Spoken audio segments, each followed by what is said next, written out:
Hello बच्चा party. आज का टॉपिक हमारा रहेगा unit and dimension error measurement.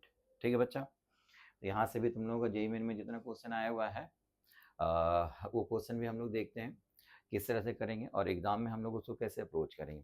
ठीक है चलो स्टार्ट करते हैं।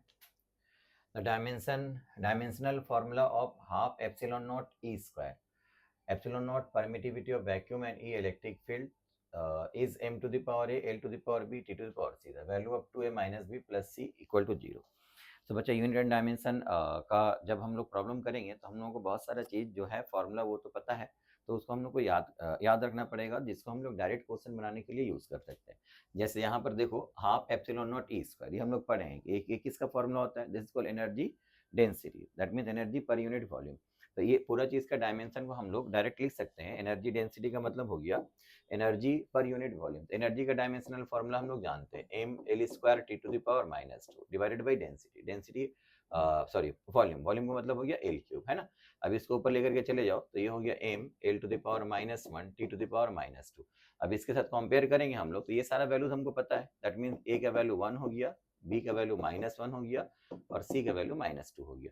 सो we have to find the value of 2a minus b plus c. तो यहाँ वैल्यू पुट कर दो, ये 2 हो गया, ये माइनस माइनस प्लस 1 हो जाएगा, यहाँ -2 होगा, ये कैंसिल हो गया, 1 आएगा। तो योर करेक्ट आंसर इज 1। ठीक है, क्लियर बच्चा। सारा फॉर्मूला हम लोगों को यहाँ पर याद रहना चाहिए। एक तो तुम लोग मेथड सीखे हो कि यूनिट एंड डायमेंशन का डायमेंशनल एनालिसिस कैसे किया जाता है ना, फंडामेंटल यूनिट्स को लेकर के कैसे किया जाता है। और एक तरीका है कि उसका फॉर्मूला यूज करके हम लोग फिजिक्स का डिफरेंट डिफरेंट चैप्टर से जो फॉर्मूला था उसको फॉर्मूला यूज करके हम लोग बहुत जल्दी कर सकते हैं उसको। तो बेसिकली हम लोग यहाँ पर यही सीखेंगे कि दूसरा फॉर्मूला यूज करके इस क्वेश्चन को, इस टाइप का क्वेश्चन को हम लोग कैसे सॉल्व कर सकते हैं। ठीक है चलो नेक्स्ट क्वेश्चन देखते हैं। The diameter of a wire measured by a screw gauge of least count 0.001 centimeter is 0.08 centimeter. The length measured by a scale of least count 0.1 centimeter इतना दिया हुआ है।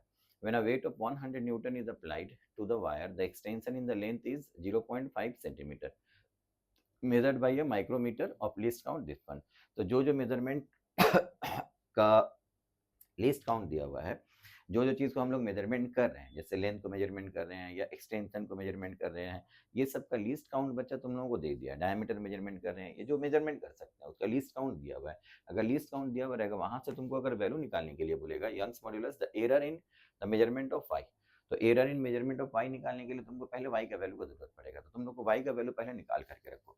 तो वाई यंग्स मॉड्यूलस का जो formula होता है, वाई निकालने का जो फॉर्मूला होता है, दिस इक्वल टू हम लोग क्या लिख सकते हैं, लोड जो एफ या एम जी बोल सकते हो तुम लोग, है ना। ये डब्लू हम लोग मान लेते हैं load divided by area. Area हो गया तुम्हारा पाई, डायमीटर दिया हुआ डी स्क्वायर बाई 4 कर दो into del small L, del L या स्मॉल एल बोले into capital L, del L by capital.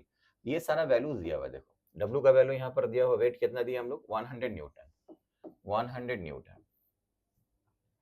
पाई का वैल्यू होता है तुम्हारा 3.14, 22/7 लिख सकते हो या 3.14 लिख सकते हो।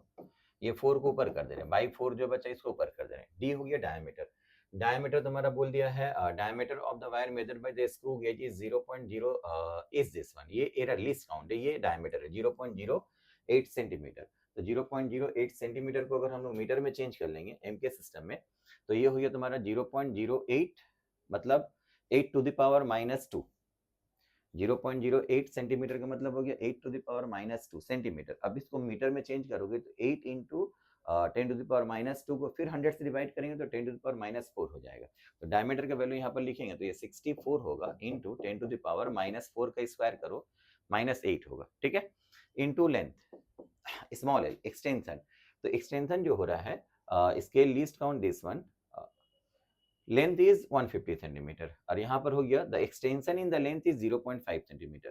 तो 0.5 सेंटीमीटर एक्सटेंशन हो रहा, तो 0.5 इंटू 10 टू द पावर -2 कर दो, मीटर से सेंटीमीटर से मीटर में कन्वर्ट कर दिए। ऊपर में लेंथ बचा हुआ 150 सेंटीमीटर, उसको भी 10 टू द पावर -2 से मल्टीप्लाई कर दो। तो बचा ये -2, ये -2 कैंसिल हो जाएगा। तो यहाँ से क्या पड़ा हुआ रहेगा, देखो यहाँ से 6 4 से कट करो तो यहाँ 16 होगा, है ना। तो ये बच्चा पॉइंट हटाएंगे तो हाफ होगा, हाफ के लिए 2 पर चलेगा तो 300 हो जाएगा। तो यहाँ 300 का 2 जीरो, यहाँ पर 2 जीरो, तो इसको हम लोग 3 इंटू 10⁴ लिख सकते हैं, है ना। और ये ऊपर चला गया तो ये हो गया 10⁸ डिवाइडेड बाई, नीचे बचा कितना बताओ 16, ये 3.14 इंटू 16। तो हम लोग इसको ऑलमोस्ट कट कर देते हैं, यहाँ 16 इंटू 10⁻, मतलब 1/16 इंटू 10⁻12 बचा, ये बचा y का वैल्यू। इतना न्यूटन पर मीटर स्क्वायर हम लोग बोल सकते हैं, this is the value of Young's modulus. अब यंग्स मॉड्यूलस का फॉर्मूला को अगर हम लोग एरर का फॉर्मूला में चेंज करेंगे तो इसी को हम लोग क्या करेंगे, लॉग लेकर के डिफरेंशिएट कर देंगे।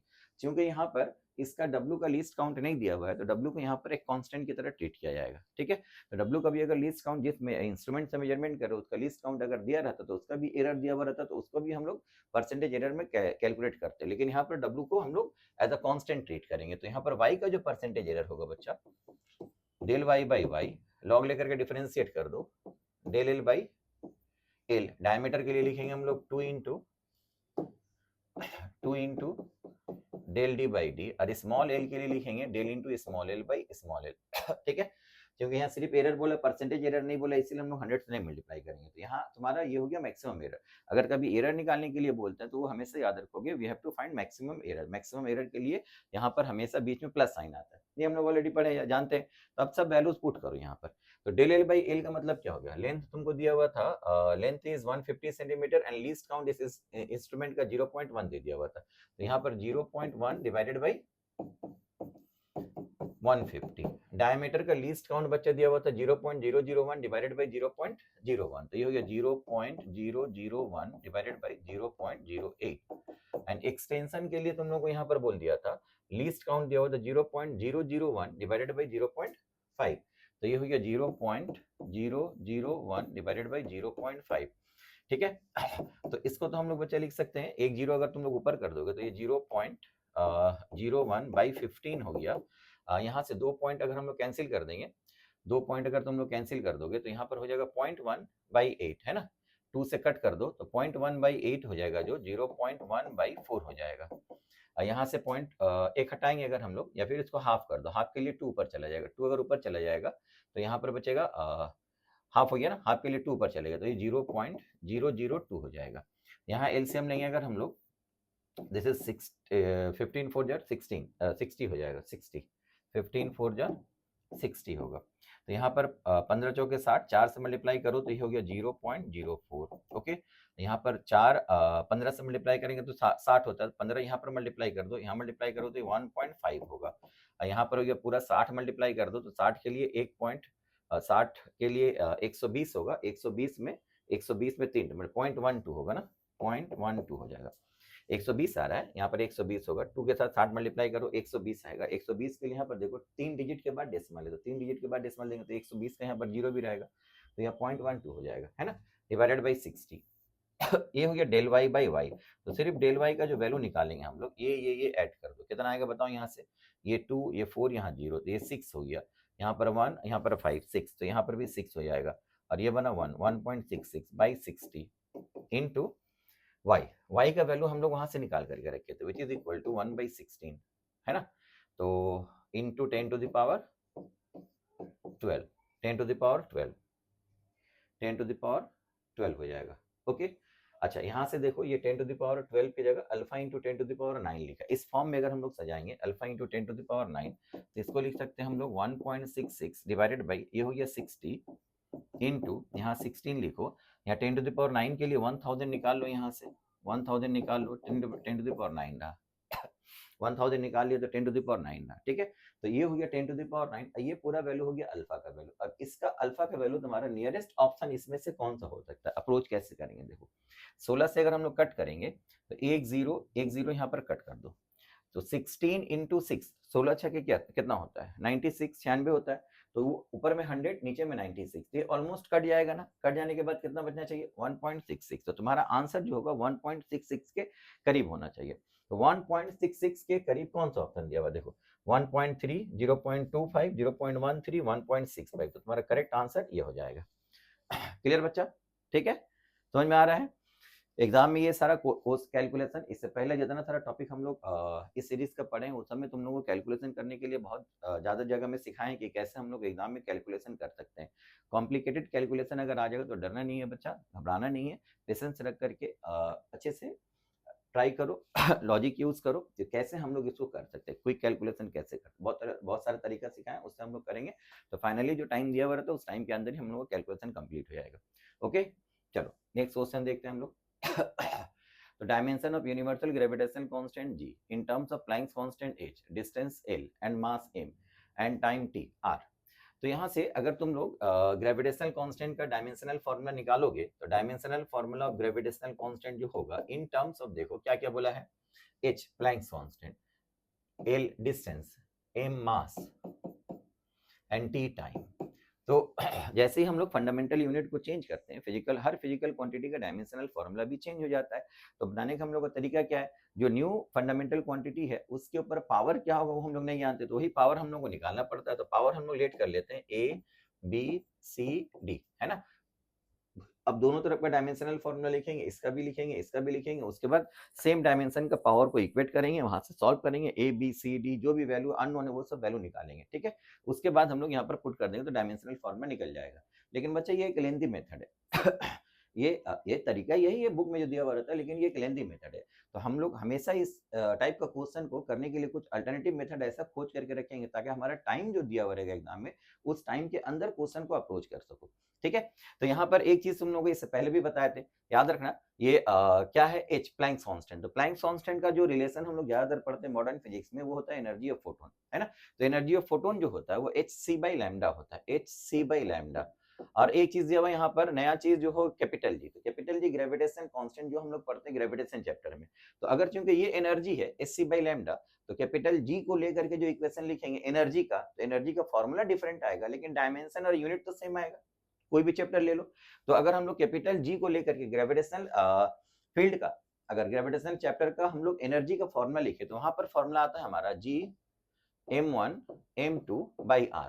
अब r बच्चा देखो ये और ये कैंसिल हो जाएगा, क्योंकि r लेंथ होता है, लैम्डा भी लेंथ होता है, तो लेंथ का डायमेंशन कैंसिल हो जाएगा।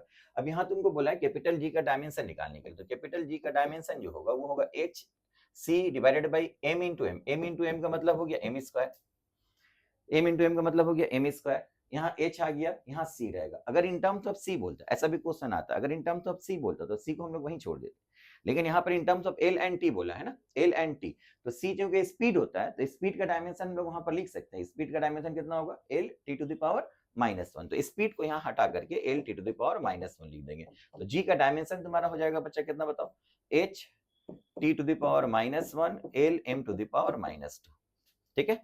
h t to the power -1 l t m to the power -2, जो जिस फॉर्म में दिया हो यहाँ पर उसको सजा दिए हम लोग। तो इसके अकॉर्डिंगली हम लोगों का करेक्ट आंसर जो आएगा h t to the power -1 l m to the power -2, तो ये तुम्हारा करेक्ट आंसर हो जाएगा। क्लियर बच्चा। तो ये एक ऐसा क्विक तरीका है जिससे हम लोग क्वेश्चन को बहुत जल्दी सॉल्व कर सकते हैं। अदरवाइज तुम लोग अगर ये पावर लेट करके बनाओगे तो बहुत लेंथी मेथड हो जाएगा। तो एग्जाम में कोशिश करना हमेशा ये मेथड को अवॉइड करने का, ठीक है। तो इससे पहले तुम लोग क्लास में भी इस तरह का क्वेश्चन बनाने के लिए सिखाएं कि हम लोग कैसे डायरेक्ट इवन IIT लेवल का भी क्वेश्चन देगा तो हम लोग इस कॉन्सेप्ट पे बहुत जल्दी बना सकते हैं, जो टाइम दिया हुआ रहेगा उससे बहुत कम टाइम में बना सकते हैं। तो ये इस तरह का प्रोसेस जो है एग्जाम में हम लोग करने की कोशिश करेंगे। ओके चलो नेक्स्ट क्वेश्चन देखते हैं। In a screw gauge the zero of main scale reference line coincides with the fifth division of the circular scale when two studs are in contact। Screw gauge के अंदर दो stud को जब हम लोग contact कर देंगे तो रेफरेंस लाइन के ऊपर सर्कुलर स्केल का जीरो होता है ना, तब उस वक्त हम लोग बोलेंगे there is no zero error. लेकिन अगर हम लोग दो स्टड को टच करेंगे और रेफरेंस लाइन के ऊपर जीरो नहीं रहेगा, या ऊपर चला गया या नीचे चला गया, अगर रेफरेंस लाइन के नीचे रखता है तो हम लोग उसको बोलते हैं पॉजिटिव जीरो एरर। और सर्कुलर स्केल का जो जीरो रहेगा वो रेफरेंस लाइन के ऊपर अगर चला जाएगा तो उसको हम लोग बोलते हैं नेगेटिव जीरो एरर। तो यहाँ पर क्या दे रहा है देखो, तुम्हारा बोल दिया दोनों स्टड को जो हम लोग टच कर रहे हैं तो reference line coincides with the fifth division of the circular scale. तो सर्कुलर स्केल जो होता है बच्चा देखो, अगर हम लोग बोलेंगे ये हो गया तुम्हारा रेफरेंस लाइन, ये रेफरेंस लाइन, ठीक है। तो अगर हम लोग बोलते हैं सर्कुलर स्केल जो होगा, मान लो सर्कुलर स्केल का यहाँ पर 0 अगर होगा तो 0 से स्टार्ट करेंगे तो हम लोग कैसे काउंट करेंगे, देखो ये टाइट किया, जब लूज करेंगे तो ऐसे से 0 के नीचे 0 नीचे आएगा, 1 ऊपर जाएगा, तो 0 यहाँ पर होता है, उसके बाद यहाँ पर 1 2 3 4 ऐसे होता है, 1 2 3 4 ऐसे चलता है, ऊपर में 1 2 3 4 रहेगा। ठीक है, ऊपर अगर 1 2 3 ऐसे घूमते हुए टोटल मान लो नंबर ऑफ डिवीजन अगर 50 है तो 0 1 2 3 फिर वहां से पीछे से घूमते हुए ऐसे करके आओ, ऐसे घूमते करके घूमते घूमते फिर सामने आओ। ठीक है, 45 46 47 48 49 50, 50 तो 50 नहीं लिखा रहेगा, 50 के जगह में फिर से 0 लिखा हुआ रहेगा। ठीक है, तो अगर हम लोग बोलते हैं कि फिफ्थ डिवीजन रेफरेंस लाइन के ऊपर है, इसका मतलब हो गया कि 0 नीचे रहेगा। 0 अगर एक घर नीचे आएगा तो रेफरेंस लाइन के ऊपर 1 आ जाएगा, 0 अगर 2 घर नीचे आएगा तो रेफरेंस लाइन के ऊपर 2 आ जाएगा। अगर रेफरेंस लाइन के ऊपर 5 है, इसका मतलब क्या हुआ, 0 उसके नीचे, 0 कहां पर है, उसके नीचे। ठीक है, तो इसको हम लोग क्या बोलेंगे, positive zero error. This is what called positive zero error. तो अब बच्चा यहाँ से देखो पॉजिटिव जीरो एरर ये समझ में आ गया। उसके बाद बोल दिया there are 100 divisions in circular scale and the pitch of the screw gauge is 0.1 millimetre. अगर पिच ये होता है और नंबर ऑफ डिविजन्स ये होता है तो हम लोग यहाँ से लीस्ट काउंट निकाल लेते हैं ना। लीस्ट काउंट का जो वैल्यू होता है वो होता है pitch divided by number of circular scale division. तो पिच तुम्हारा बोल दिया कितना 0.1 एंड दिस वन इज 100, तो ये हो जाएगा तुम्हारा 0.001 मिलीमीटर। ये हो गया तुम्हारा लीस्ट काउंट।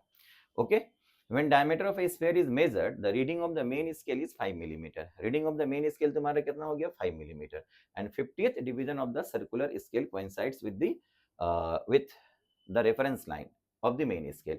तो जब हम लोग डायमीटर को मेजरमेंट कर रहे हैं बच्चा, तो अभी रेफरेंस लाइन के ऊपर कितना है 50th डिवीजन है और मेन स्केल जो रीडिंग बना वो कितना बना, मेन स्केल 5 मिलीमीटर। तो हमारा जो रीडिंग होगा एक्चुअल रीडिंग वो main scale reading plus circular scale reading होगा। तो मेन स्केल रीडिंग तो बच्चा 5 मिलीमीटर होगी। अब सर्कुलर स्केल रीडिंग के लिए क्या देखेंगे हम लोग कि अगर 0 रेफरेंस लाइन के ऊपर होता है ना, तो एक घर अगर हम लोग नीचे आते हैं 0 से, जब हम लोग उसको मेजरमेंट करने के लिए हम लोग दो स्टार्ट के बीच का हम लोग गैप को ऐसे ऐसे बढ़ाएंगे एंटी क्लॉकवाइज डायरेक्शन में, जब सर्कुलर स्केल को ट्विस्ट करेंगे तो एक घर अगर नीचे आता है सर्कुलर स्केल का, 0 जब नीचे आ गया तो रेफरेंस लाइन के ऊपर 1 आ गया, तो जो स्टार्ट के बीच में जो गैप खुलता है वो 1 लीस्ट काउंट के बराबर होता है ना। अगर 2 घर नीचे आएंगे एंटी क्लॉकवाइज, 2 घर टिक टिक 2 घर नीचे आएंगे तो जो गैप खुलेगा 2 स्टार्ट के बीच में वो गैप हो जाएगा कितना, 2 लीस्ट काउंट होगा। तो हमेशा हम लोग सर्कुलर स्केल के लिए देखेंगे कि तुम्हारा रेफरेंस लाइन के ऊपर कितना डिवीजन है। रेफरेंस लाइन के ऊपर अगर मान लो 50 है तो इसका मतलब क्या हो गया, अगर हम लोग घड़ी के कांटे की तरह हम लोग उसको घुमाएंगे सर्कुलर स्केल को टिक टिक टिक घुमाएंगे अगर हम लोग, तो वहां 50 डिवीजन आने का मतलब क्या होगा, जो गैप बनेगा वो 50 लीस्ट काउंट के बराबर होगा। लेकिन ये कब होगा बच्चा, जब वहां पर कोई जीरो एरर नहीं होगा। अगर जीरो एरर होता है, जैसे यहाँ क्वेश्चन में दे दिया जीरो एरर होता है, तुम्हारा फिफ्थ डिवीजन यहाँ पर है, इसका मतलब क्या हो गया बताओ, 0 5 घर नीचे है ना। अब अगर हम लोग टिक टिक घुमाना शुरू करेंगे तो तुम्हारा 5 से शुरू होगा, सर्कुलर स्केल का रीडिंग जो है वो 5 से शुरू होगा। अब 5 से शुरू होकर के तुम्हारा 50 में आया, तो 5 से शुरू करके अगर 50 में आएगा तो अगर हम लोग एंटी क्लॉकवाइज एक एक लीस्ट काउंट के बराबर हम लोग अगर उस मान लो एक लीस्ट काउंट टर्न करने से एंटी क्लॉकवाइज डायरेक्शन में एक साउंड हो रहा है, सपोज टिक साउंड हुआ, साउंड जैसे घड़ी का कांटा में तुम लोग का सेकंड हैंड के तरह एग्जांपल दिए थे, सेकंड हैंड अगर हम लोग ऐसे घूमता है तो आवाज सुनोगे टिक टिक टिक हो रहा है। वैसे ही मान लो सर्कुलर स्केल को एक लीस्ट काउंट के बराबर, मतलब एक घर ट्विस्ट किए एंटी क्लॉक, एक टिक टिक एक आवाज आया तो एक घर खुलेगा तो वो गैप होगा 1 लीस्ट काउंट के बराबर। तो अगर 5 से शुरू करके हम लोग 50 में आकर के रुकते हैं तो कितने बार टिक टिक टिक टिक हुआ बताओ, 45। 5 से स्टार्ट कर रहे हैं है ना, 50 में आकर के रुके 45 होगा, तो 45 लीस्ट काउंट होगा तुम्हारा सर्कुलर स्केल रीडिंग। तो सर्कुलर स्केल रीडिंग तुम्हारा होगा 45 लीस्ट काउंट। तो तुम्हारा स्केल रीडिंग जो बनेगा, स्केल रीडिंग जो बनेगा बच्चा, तो हम लोग डायरेक्ट लिख सकते हैं क्या, बोलो, main scale reading which is 5 millimetre plus circular scale reading which is 45 least count. 45 least count हो गया तुम्हारा 0.001 मिलीमीटर। तो इसको मल्टीप्लाई करोगे तो ये हो गया 0.045, इसके साथ ऐड कर दो 5.045 मिलीमीटर होगा। देखो बच्चा, अगर इसको हम लोग यूज करते हैं, ये जो तरीका यूज करते हैं हम लोग, तो इससे हमको जीरो एरर कैलकुलेट करने का जरूरत नहीं पड़ेगा। अदरवाइज तुमको अगर क्वेश्चन जीरो एरर का दे देगा तो पहले तुमको जीरो एरर निकालना पड़ेगा, उसके बाद क्या करोगे, मेन स्केल रीडिंग, फिर सर्कुलर स्केल रीडिंग, फिर स्केल रीडिंग निकालेंगे, फिर एक्चुअल स्केल रीडिंग निकालते वक्त क्या करेंगे, जीरो एरर को सब्ट्रैक्ट करेंगे, तो तुम्हारा क्वेश्चन अल्टीमेटली बड़ा बन जाएगा, लेंथी चला जाएगा, टाइम बहुत ज्यादा लगेगा। ये तरीका सीखो, जो तरीका हम लोग तुम लोगों को देखोगे एक इसके ऊपर पूरा एक डिटेल वीडियो बना करके रखे हम लोग, जीरो एरर मेजरमेंट कैसे निकाल सकते हैं हम लोग, या मेजरिंग इंस्ट्रूमेंट के लिए लिए, स्लाइड कैलिपर बोलो, स्क्रू गेज का बोलो, उसका क्वेश्चन को हम लोग जो टाइम दिया हुआ रहता है वो 20-30 सेकंड के अंदर बड़ा से बड़ा क्वेश्चन को हम लोग वेरी इजीली कैसे कर सकते हैं विद फुल कॉन्सेप्ट बच्चा वो वीडियो बना करके रखें। अगर यहाँ कोई प्रॉब्लम हो रहा हो तो वीडियो जा करके देखोगे, वहां पर क्लियरली पूरा चीज समझ में आ जाएगा। ठीक है, तो हमारे यहाँ करेक्ट आंसर जो होगा वो 5.045 मिलीमीटर हो जाएगा। क्लियर बच्चा? ठीक है, चलो नेक्स्ट क्वेश्चन देखते हैं। In a screw gauge, when the circular scale is given 5 complete rotation, it moves linearly by 2.5 millimeter. ठीक है, तो 5 complete rotation के लिए स्केल लीनियर डिस्प्लेसमेंट जो हो रहा है, लीनियर मूवमेंट जो हो रहा है वो 2.5 मिलीमीटर हो रहा है। और पिच का मतलब होता है बच्चा 1 कंप्लीट रोटेशन के लिए कितना डिस्टेंस मूव करेगा, है ना। सर्कुलर स्केल को 1 कंप्लीट रोटेशन दो तो दोनों स्टड के बीच का गैप कितना होगा, लीनियर लेंथ कितना पीछे हट जाएगा, उसको हम लोग बोलते हैं पिच। तो अगर 5 कंप्लीट रोटेशन में 2.5 मिलीमीटर होता है, तो 1 कंप्लीट रोटेशन के लिए कितना लीनियर डिस्प्लेसमेंट होगा, 5 से डिवाइड कर देंगे हम लोग, that is called what, pitch. तो इसका पिच जो निकल जाएगा 2.5 by 5 which is 0.5 millimetre. Number of divisions in the circular scale 100, तो लीस्ट काउंट कितना होगा, वेरी सिंपल बच्चा, लीस्ट काउंट का मतलब हो गया अभी 0.5 डिवाइडेड बाय 100। तो ये हो जाएगा तुम्हारा एक्सपोनेंशियल फॉर्म में दिया हुआ है 5 × 10 टू द पावर, एक जीरो और नीचे आएगा तो 10 टू द पावर -3 हो जाएगा, इतना मिलीमीटर हो गया मिलीमीटर हो गया। तो 5 × 10 टू द पावर -3 का मतलब हो गया, ये हो गया तुम्हारा करेक्ट आंसर। ठीक है, क्लियर? चलो नेक्स्ट क्वेश्चन देखते हैं। The increase in pressure required to decrease the volume del V of water is this one. The percentage decrease in volume is, percentage decrease in volume कितना होगा। तो बच्चा एक रिलेशन यहाँ पर हम लोग यूज करेंगे, देखो परसेंटेज डिक्रीज इन वॉल्यूम के लिए हम लोग एक रिलेशन यूज करेंगे, क्योंकि यहाँ पर बल्क मॉडुलस दिया हुआ है। तो बल्क मॉडुलस का फॉर्मूला क्या होता है, bulk modulus equal to volume stress by volume strain लिख सकते हैं। अब वॉल्यूम स्ट्रेस का मतलब क्या हो गया तुम्हारा, चेंज इन प्रेशर, जिस प्रेशर की वजह से वॉल्यूम चेंज होता है। तो जनरली हम लोग बी के बराबर फॉर्मूला जानते हैं, माइनस के कैलकुलस के लिए माइनस यूज करेंगे, minus del P by del V by V, यही होगा। तो हमको निकालना del V by V, this is the fractional change in volume, इसी को 100 से मल्टीप्लाई कर दो, परसेंटेज चेंज इन वॉल्यूम हो जाएगा। तो तुम्हारा del V by V equal to del P by B बोल सकते हैं हम लोग। और अगर इसका परसेंटेज चेंज निकालेंगे हम लोग तो क्या करना पड़ेगा, इसी के साथ 100% मल्टीप्लाई कर देंगे।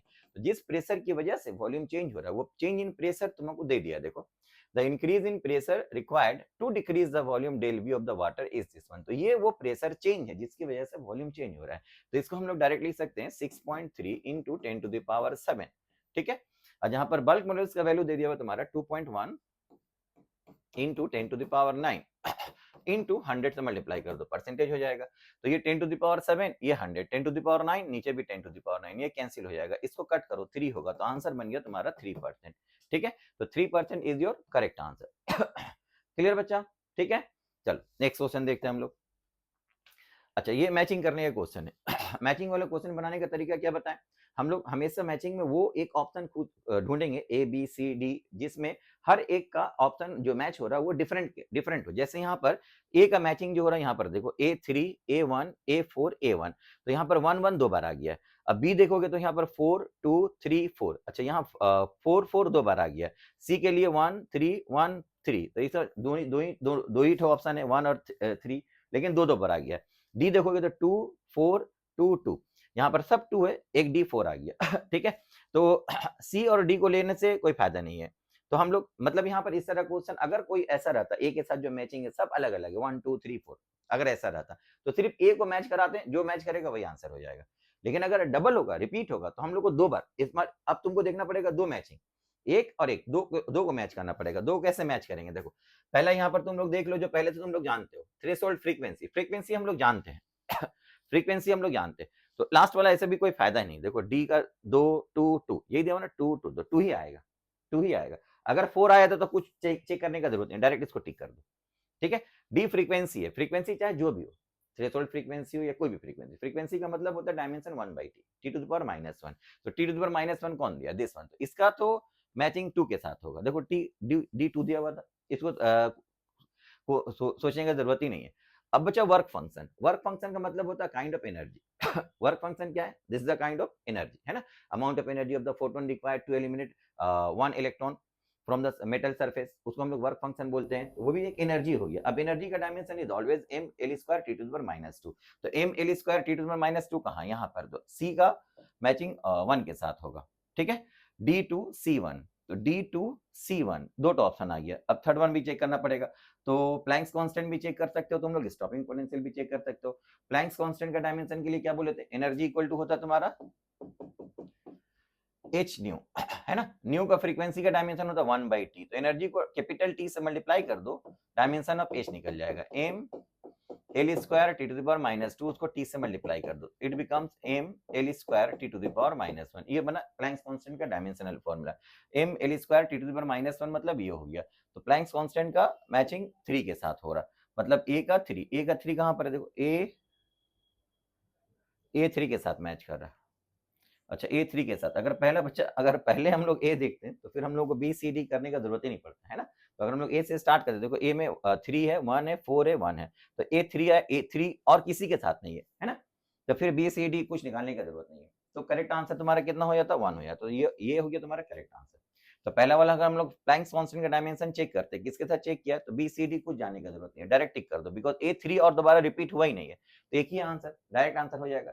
जनरली तुम लोग का नीट या जेईई मेन के लेवल में अगर क्वेश्चन देखोगे तो एक ही से काम बन जाता है, कोई एक ऐसा पकड़ेंगे जहां से आंसर डायरेक्ट जो मिलेगा उस वही आंसर हो जाएगा, दूसरा वाला चेक करने की जरूरत नहीं पड़ता है।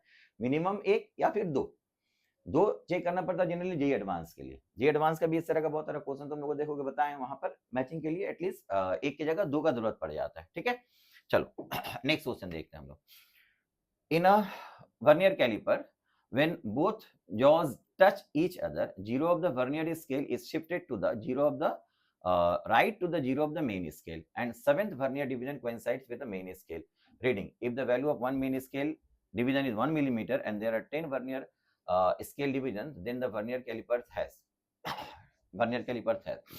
तो बच्चा यहाँ देखो, अगर हम लोग स्लाइड कैलिपर में दोनों जॉ को हम लोग टच करेंगे, इन दैट केस क्या होता है, वर्नियर स्केल का जीरो मेन स्केल के जीरो के साथ एग्जैक्टली अगर कोइंसाइड कर जाएगा तो उसको हम लोग बोलेंगे there is no zero error.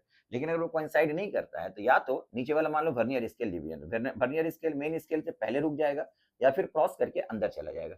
अगर वो पहले रुक जाता है तो उसको हम लोग बोलते हैं पॉजिटिव जीरो एरर, और वो क्रॉस करके अंदर चला जाता है उसको हम लोग बोलते हैं नेगेटिव जीरो एरर।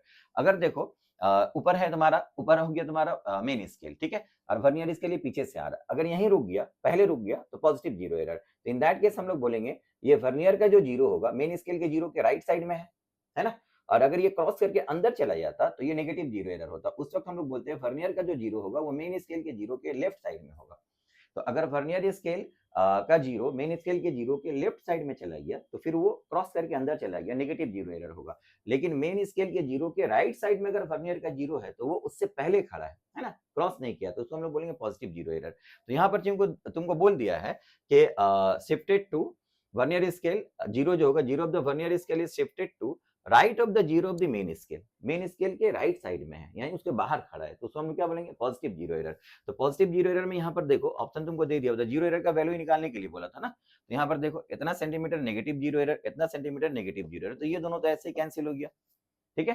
तो ये हो गया इतना पॉजिटिव जीरो एरर या फिर इतना पॉजिटिव जीरो एरर, तो इसमें तो कोई एक होगा। तो वो जब बाहर खड़ा रहता है तो उस वक्त हम लोग देखते हैं कि वर्नियर का कोई एक डिवीजन मेन के किसी एक डिवीजन के साथ कोइंसाइड कर रहा है, कितना के साथ कोइंसाइड कर रहा है, जिसके साथ कोइंसाइड करेगा उतना ही नंबर ऑफ लीस्ट काउंट उसका जीरो एरर होता है ना।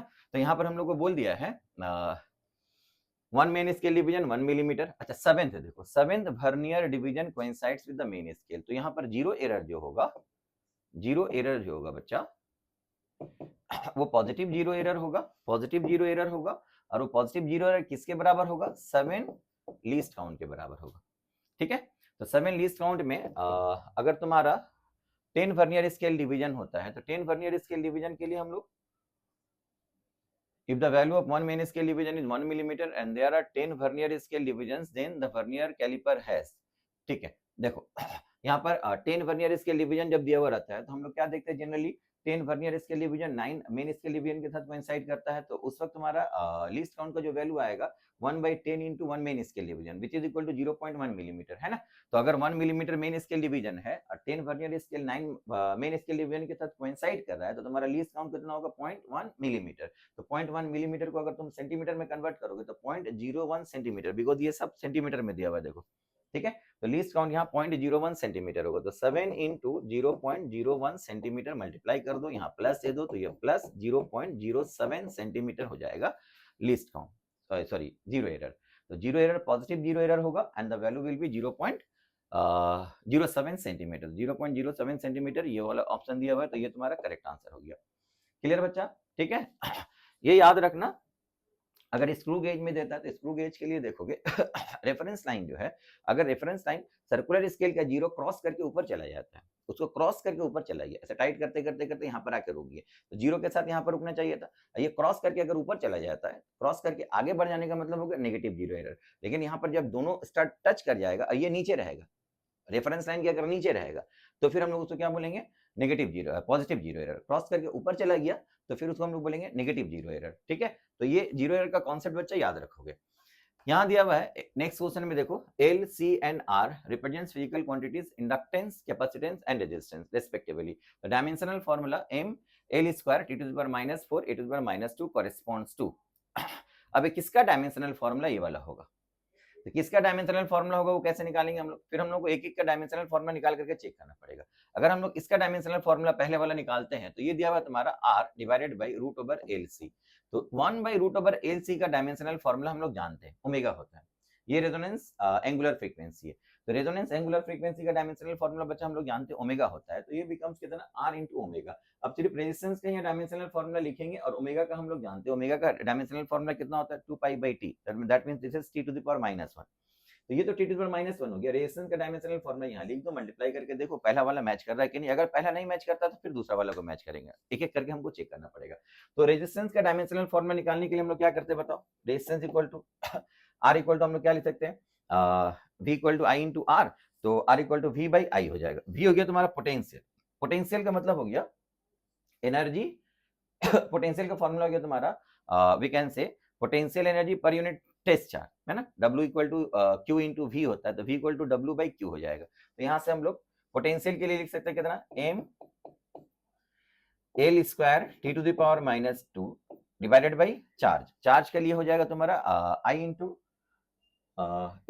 ए करंट के लिए एम्पेयर यूज किया, कभी कभी करंट के लिए आई बोलता है, कहीं नहीं तो कहीं कहीं करंट के लिए ए दिया हुआ रहता है, तो यहाँ पर ए इंटू टी होगा, चार्ज का डायमेंशनल फॉर्मूला हो गया ए इंटू टी, तो ये हो गया R equal to V, V divided by I, I मतलब तो करंट, करंट के लिए हम लोग ऑलरेडी ए यूज किए है ना, करंट के लिए यहाँ पर ऑलरेडी ए यूज किया हम लोग, तो यहाँ वी पोटेंशियल का डायमेंशनल फॉर्मूला निकालने का फॉर्मूला है, पोटेंशियल को हम लोग क्या लिखेंगे, potential energy divided by charge, charge मतलब Q, Q equal to I into T होता है, आई मतलब ए इंटू टी, यहाँ पर ऑलरेडी ए है, तो ये बन गया तुम्हारा कितना बताओ, M L square T to the power -3 into A to the power -2, तो इसी को सिर्फ हम लोग को टी के साथ मल्टीप्लाई करना था ना, आर का डायमेंशनल फॉर्मूला यहाँ पर लिखे M L square T to the power -3 A to the power -2 and this is T to the power -1, T to the power -1 है ना, तो ये हो गया तुम्हारा देखो M L square T to the power -4 A to the power -2, M L square T to the power -4 A to the power -2, पहले वाला मैच कर गया है ना, पहले वाला मैच कर गया, तो इसका मतलब क्या हो गया तुम्हारा, ये जो डायमेंशन दिया हुआ है किसका डायमेंशन दिया हुआ है, first option R by root over L C, तो करेक्ट आंसर तुम्हारा ऑप्शन नंबर 1 हो जाएगा। ठीक है, चलो नेक्स्ट क्वेश्चन देखते हैं हम लोग, फिर से मैचिंग आ गया बच्चा, यहाँ पर मैचिंग के लिए हमेशा क्या चेक करेंगे हम लोग, यहाँ पर देखो मास, ये सेकेंड मतलब टाइम, और ये किलोग्राम मतलब, तो ये मास ये लेंथ, लेंथ टाइम मास, और ये केल्विन टेम्परेचर हो गया, टेम्परेचर हो गया। ओके, तो यहाँ पर देखो H Planck's constant, G gravitational constant, C speed of light होता है, ये सब कुछ दिया हुआ है, और यहाँ से तुम लोगों को बोल दिया है length time mass and temperature, इसका dimensional formula in terms of H C and G ये निकालना है, टेम्परेचर K हो गया, यहाँ पर K टेम्परेचर है यहाँ पर। ओके, सो इसको हम लोग कैसे करेंगे, तो बच्चा ये क्वेश्चन तुम लोगों को बहुत बड़ा आया है, इसको स्प्लिट कर करके एक एक क्वेश्चन करके अलग अलग करके भी बहुत बड़ा है, तो इस तरह का क्वेश्चन बनाने का तरीका क्या है, अभी जो एक चीज तुम लोग को पहले बताएं कि अगर हम लोग एनर्जी को जो इक्वेट करेंगे, कुछ देर पहले बताएं मॉडर्न फिजिक्स के लिए फोटोन का एनर्जी कितना हो गया एच सी बाई लैम्डा, और ग्रेविटेशन में अगर हम लोग एनर्जी का यूनिट बोलेंगे या फॉर्मूला बोलेंगे तो जी m1 m2 बाई आर, तो ये लेंथ दोनों लेंथ कैंसिल हो गया, तो अगर यहाँ से हम लोग बोलते हैं कि मास का डायमेंशनल फॉर्मूला कितना होगा, मास m, मास का डायमेंशनल फॉर्मूला, तो g नीचे चला आएगा H C by G, M इस देखो दोनों मास मल्टीप्लाई करेंगे तो मास का स्क्वायर होगा, मास करेंगे तो इसके ऊपर रूट हो जाएगा, है ना, तो मास जो है किलोग्राम, उसका डायमेंशनल फॉर्मूला हो गया तुम्हारा H C by G, H C by G का मतलब 1 हुआ, तो C का मैचिंग जो होगा 1 के साथ होगा। अब सी का मैचिंग देखो, यहाँ पर ये 1, यहाँ पर 2, यहाँ पर 2, तो ये दोनों तो कैंसिल हो गया। इसका मतलब 1 और 2 में से कोई एक ऑप्शन होगा। अब 1 और 2 में देखो, डी हमको चेक करने की जरूरत नहीं है, डी दोनों में 3 है ना, तो तुमको ए या बी इन दोनों में से कोई एक को चेक करो। डी तो तुम्हारा 3 आएगा, उसको तो चेक करने की जरूरत है नहीं। ए में देखो यहाँ 2 4 है, और यहाँ बी में देखो 4, यहाँ पर 2 है, तो कोई एक चेक कर लेते हैं हम लोग। मान लेते हैं हम लोग एल अगर निकालते हैं, एल का डायमेंशनल फॉर्मूला, तो एल का डायमेंशनल फॉर्मूला निकालने के लिए क्या करना पड़ेगा बोलो।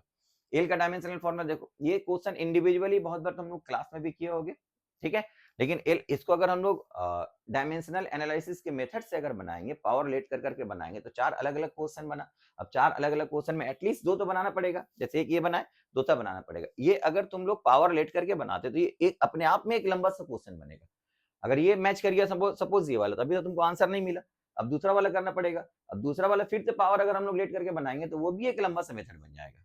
तो अल्टीमेटली देखो, एक क्वेश्चन बनाने में तुमको 4-5 मिनट चला जाएगा, उतना टाइम तुम लोग को एग्जाम में यूज नहीं कर सकते हो। तो दूसरा तरीका क्या है, यहाँ पर अगर हम लोग दूसरा चीज निकालते हैं, जैसे मान लो हम लोग को लेंथ निकालना है या फिर टाइम निकालना है, तो इन दैट केस हम लोग क्या करते हैं बोलो, सबका डायमेंशनल फॉर्मूला लिख लेते हैं जो यहाँ पर दिया हुआ है, एच सी, और ये सब में कितना है, एच सी जी, देखो एच सी जी, ये तीनों में ये टेम्परेचर के लिए आएगा, ये तो ऑलरेडी इसके साथ मैच करेगा, ये तो क्लियर हो गया।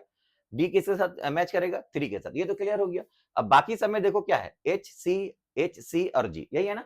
तो इन तीनों का डायमेंशनल फॉर्मूला अगर हम लोग लिखते हैं, तो एच का डायमेंशनल फॉर्मूला क्या होता है, M L square T to the power -1। H का डायमेंशनल फॉर्मूला क्या होगा, equal to H nu, nu मतलब 1/t क्रॉस मल्टीप्लाई कर दो, एनर्जी को टी से मल्टीप्लाई कर दो, एच का डायमेंशनल फॉर्मूला मिल जाएगा। एनर्जी होता है M L square T to the power -2, उसको एक टी से मल्टीप्लाई कर दो, -1 हो जाएगा। जी का डायमेंशनल फॉर्मूला क्या होता है बताओ, L cube T to the power -2, ये जी का डायमेंशनल फॉर्मूला होता है, उसको भी निकाल सकते हो, F equal to G m1 m2 by R square.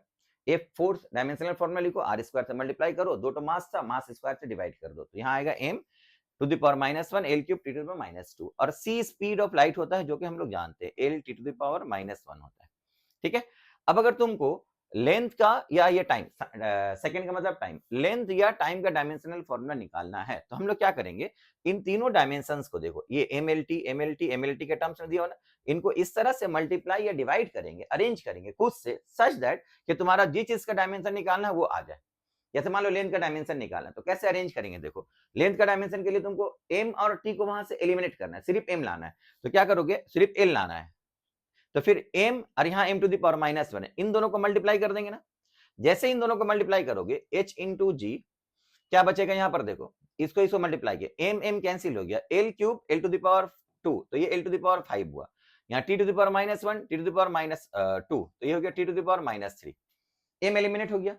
अब तुमको किसका डायमेंशन निकालना है, मान लो तुमको l का डायमेंशन निकालना है, तो अब तुमको t को भी हटाना पड़ेगा। अब t को हटाने के लिए क्या करोगे, यहाँ t टू द पावर -3 है, तो उसको हटाने के लिए हम लोग क्या करेंगे, तुम्हारे पास एक चीज पहले से है, देखो c equal to L T to the power -1, अब इसको -3 लाने के लिए दोनों तरफ क्यूब करना पड़ेगा ना, तो यहाँ c क्यूब लिखो, इसका ऊपर क्यूब हो जाएगा, उससे फिर डिवाइड कर दो, तो यहाँ पर हम लोग क्या करेंगे, c क्यूब से डिवाइड कर देंगे, तो ये बनेगा तुम्हारा कितना बताओ, L cube into T to the power -3, ये और ये कैंसिल हो गया ना, तो ये बना एल स्क्वायर, देखो डिवाइड करो एल स्क्वायर, तो एल का डायमेंशनल फॉर्मूला क्या हो जाएगा, H G divided by C cube, इसका ऊपर रूट, है ना।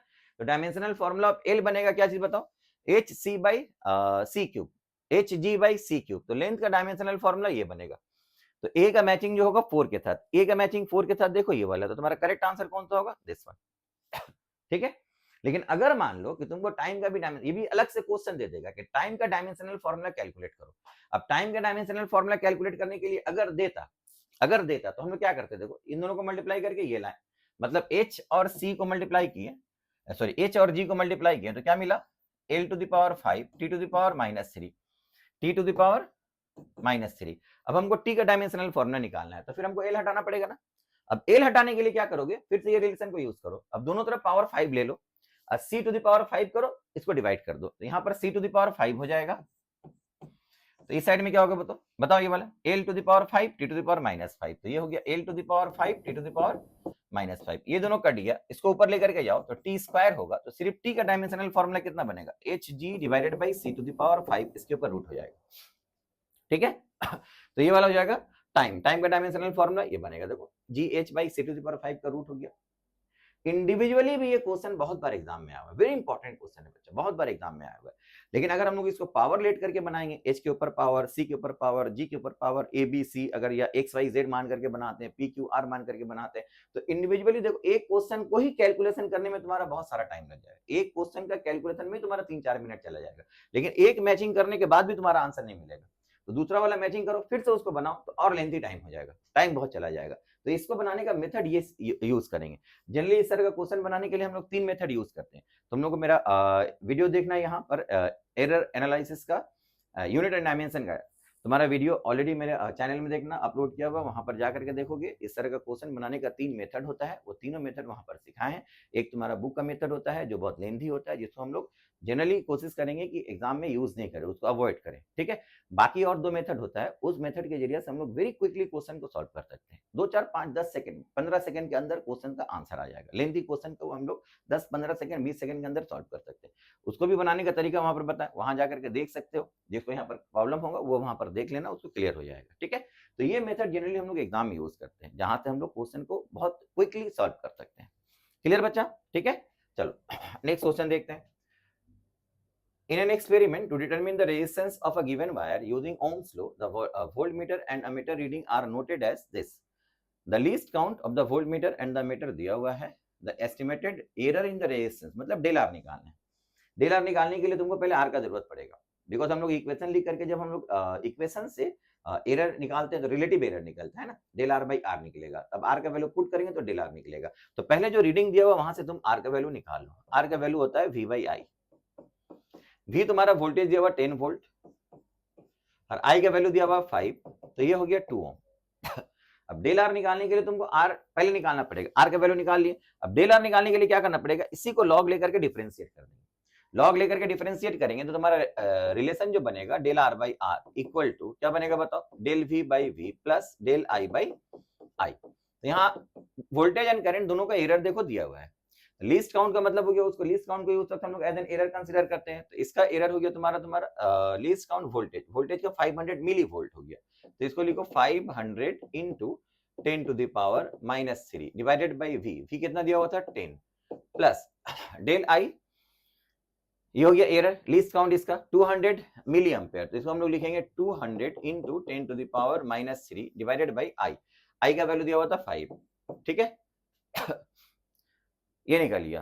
तो डेल आर बाई आर ये वैल्यू हुआ, तो डेल आर का जो वैल्यू होगा उसके साथ हम लोग आर को क्रॉस मल्टीप्लाई कर देंगे। तो उससे पहले यहां से देखो इसका वैल्यू कितना आ रहा है, ये और ये कट किए तो यहाँ बना 50 इंटू 10 टू द पावर -3। अगर इसको हम लोग कट करेंगे तो ये बनेगा 40 इंटू 10 टू द पावर -3। तो 50 प्लस 40 ऐड कर दो तो 90 इंटू 10 टू द पावर -3 हो गया, इंटू आर मल्टीप्लाई। आर का वैल्यू कितना आया था 2, 2 इंटू 90 हो गया तुम्हारा 180 इंटू 10 टू द पावर -3। 10 -3 का मतलब हो गया 0.18 ओम। ये बना तुम्हारा एरर 0.18 ओम, ये बना तुम्हारा क्या चीज एरर। अगर रिलेटिव एरर बोलता बच्चा तो you have to find the value of del R by R. Del R by R का वैल्यू निकालने के लिए हमको आर का जरूरत नहीं था, डायरेक्ट यहाँ से डिफरेंशिएट करके लॉग लेके डिफरेंशिएट करके इक्वेशन बनाते, वैल्यू पुट करके कैलकुलेट करते, डेल आर बाई आर जो वैल्यू आता वही तुम्हारा रिलेटिव एरर होता। परसेंटेज एरर अगर बोलेगा तो उसको 100 से मल्टीप्लाई कर देंगे, लेकिन अगर सिर्फ एरर बोलेगा तो याद रखना तुम्हारा एब्सोल्यूट वैल्यू जो होता है वो पहले निकाल लेना पड़ेगा। वो एब्सोल्यूट वैल्यू के साथ हम लोग क्रॉस मल्टीप्लाई करने के लिए काम आएगा, तो हम लोग को एरर निकल जाएगा। क्लियर बच्चा, ठीक है। चलो नेक्स्ट क्वेश्चन देखते हैं। The density rho of a uniform cylinder is determined by measuring its mass, length and diameter. The mass value, length and diameter are given.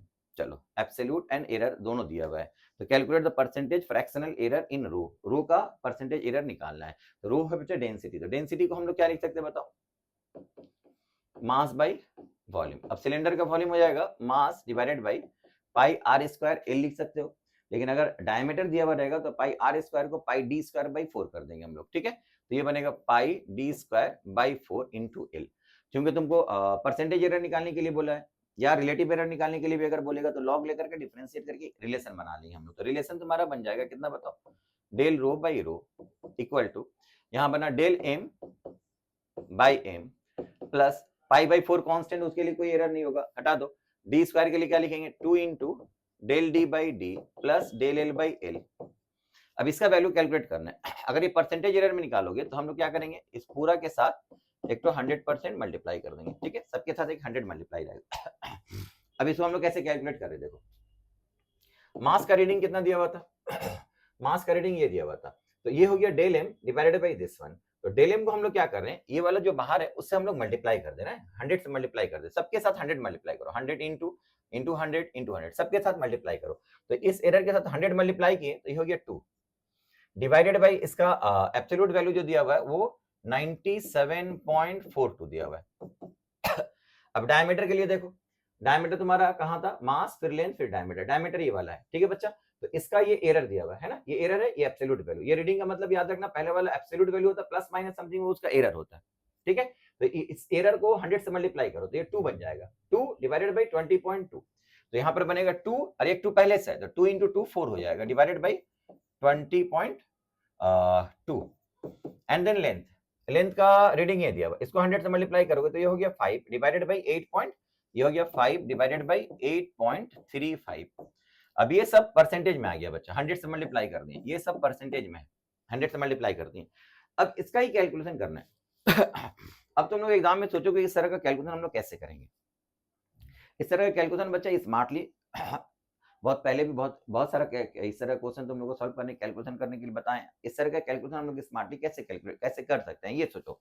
इसका ट्रिक देखो, इसको हम लोग नियरली 100 बना देते हैं, 97.45 नियर अबाउट अप्रोक्सीमेट वैल्यू हम लोग वहां से मिल सकता है, तो इसको हम लोग 100 बना देते हैं। तो 2 को 100 से डिवाइड कर देंगे तो 0.02 हो जाएगा, ठीक है, इतना परसेंट हो गया। प्लस इसको अगर हम लोग ऊपर नीचे 2 से कट करते हैं तो यहाँ 2 बनेगा, ये कितना बन गया 10.1। तो 10.1 को हम लोग कितना मान सकते हैं बताओ, we can consider nearly equal to 10। तो ये बना 2/10 that is equal to only 0.2, ठीक है। और ये कितना हो जाएगा देखो 8.35, 8.35 या 8.33 अगर कभी भी रहेगा, जैसे बहुत बार तुम लोग इस तरह का रिलेशन आया तो यहाँ पर हम लोग बोले तो उसको हम लोग क्या मान सकते हैं, उसी तरह से याद रखोगे कि अगर कभी 8.33 या 8.34 या 8.35 आता तो उसको हम लोग 25/3 बोल देंगे। 25 को 3 से डिवाइड करोगे तो कितना होगा, 3 8 या 24 होता है, फिर 1 बचा 0.33, तो 8.33 आएगा, है ना। तो इसको हम लोग लिख देंगे कितना बताओ, we can write it like 25/3, 3 ऊपर चला गया तो 5 इंटू 3 हो गया, 5 से कट करो यहाँ पर हो गया 5, तो 3 को 5 से डिवाइड कर देंगे तो 0.6 हो जाएगा, है ना। तो इट बिकम्स, ये जोड़ दो तो 0.22 होगा, ये हो गया 0.6, 0.6 के साथ ऐड कर दो तो 0.82% आएगा। तो नियरली तुम्हारा आंसर आ गया 0.82%। तो अब तुम्हारा ऑप्शन देखो 0.82 के करीब कौन सा है, नियरेस्ट टू 0.82 कौन सा, तो नियरेस्ट टू 0.82, अच्छा 0.82 ही मिला है, देखो एग्जैक्टली 0.82 मिल गया, तो करेक्ट आंसर तुम्हारा 0.82 ही हो जाएगा। क्लियर बच्चा। इस तरह का क्वेश्चन एग्जाम में अगर आता है, कैलकुलेशन से एकदम घबराना नहीं है, कैलकुलेशन ठंडा दिमाग से करो, सोचो, जितना सारा ट्रिक्स बताएं उस ट्रिक्स को अप्लाई करो, वेरी क्विकली तुम लोग कैलकुलेशन कर सकते हो और करेक्ट आंसर, करेक्ट ऑप्शन तक बहुत आसानी से अप्रोच कर पाओगे। क्लियर बच्चा, ठीक है, चलो नेक्स्ट क्वेश्चन देखते हैं हम लोग।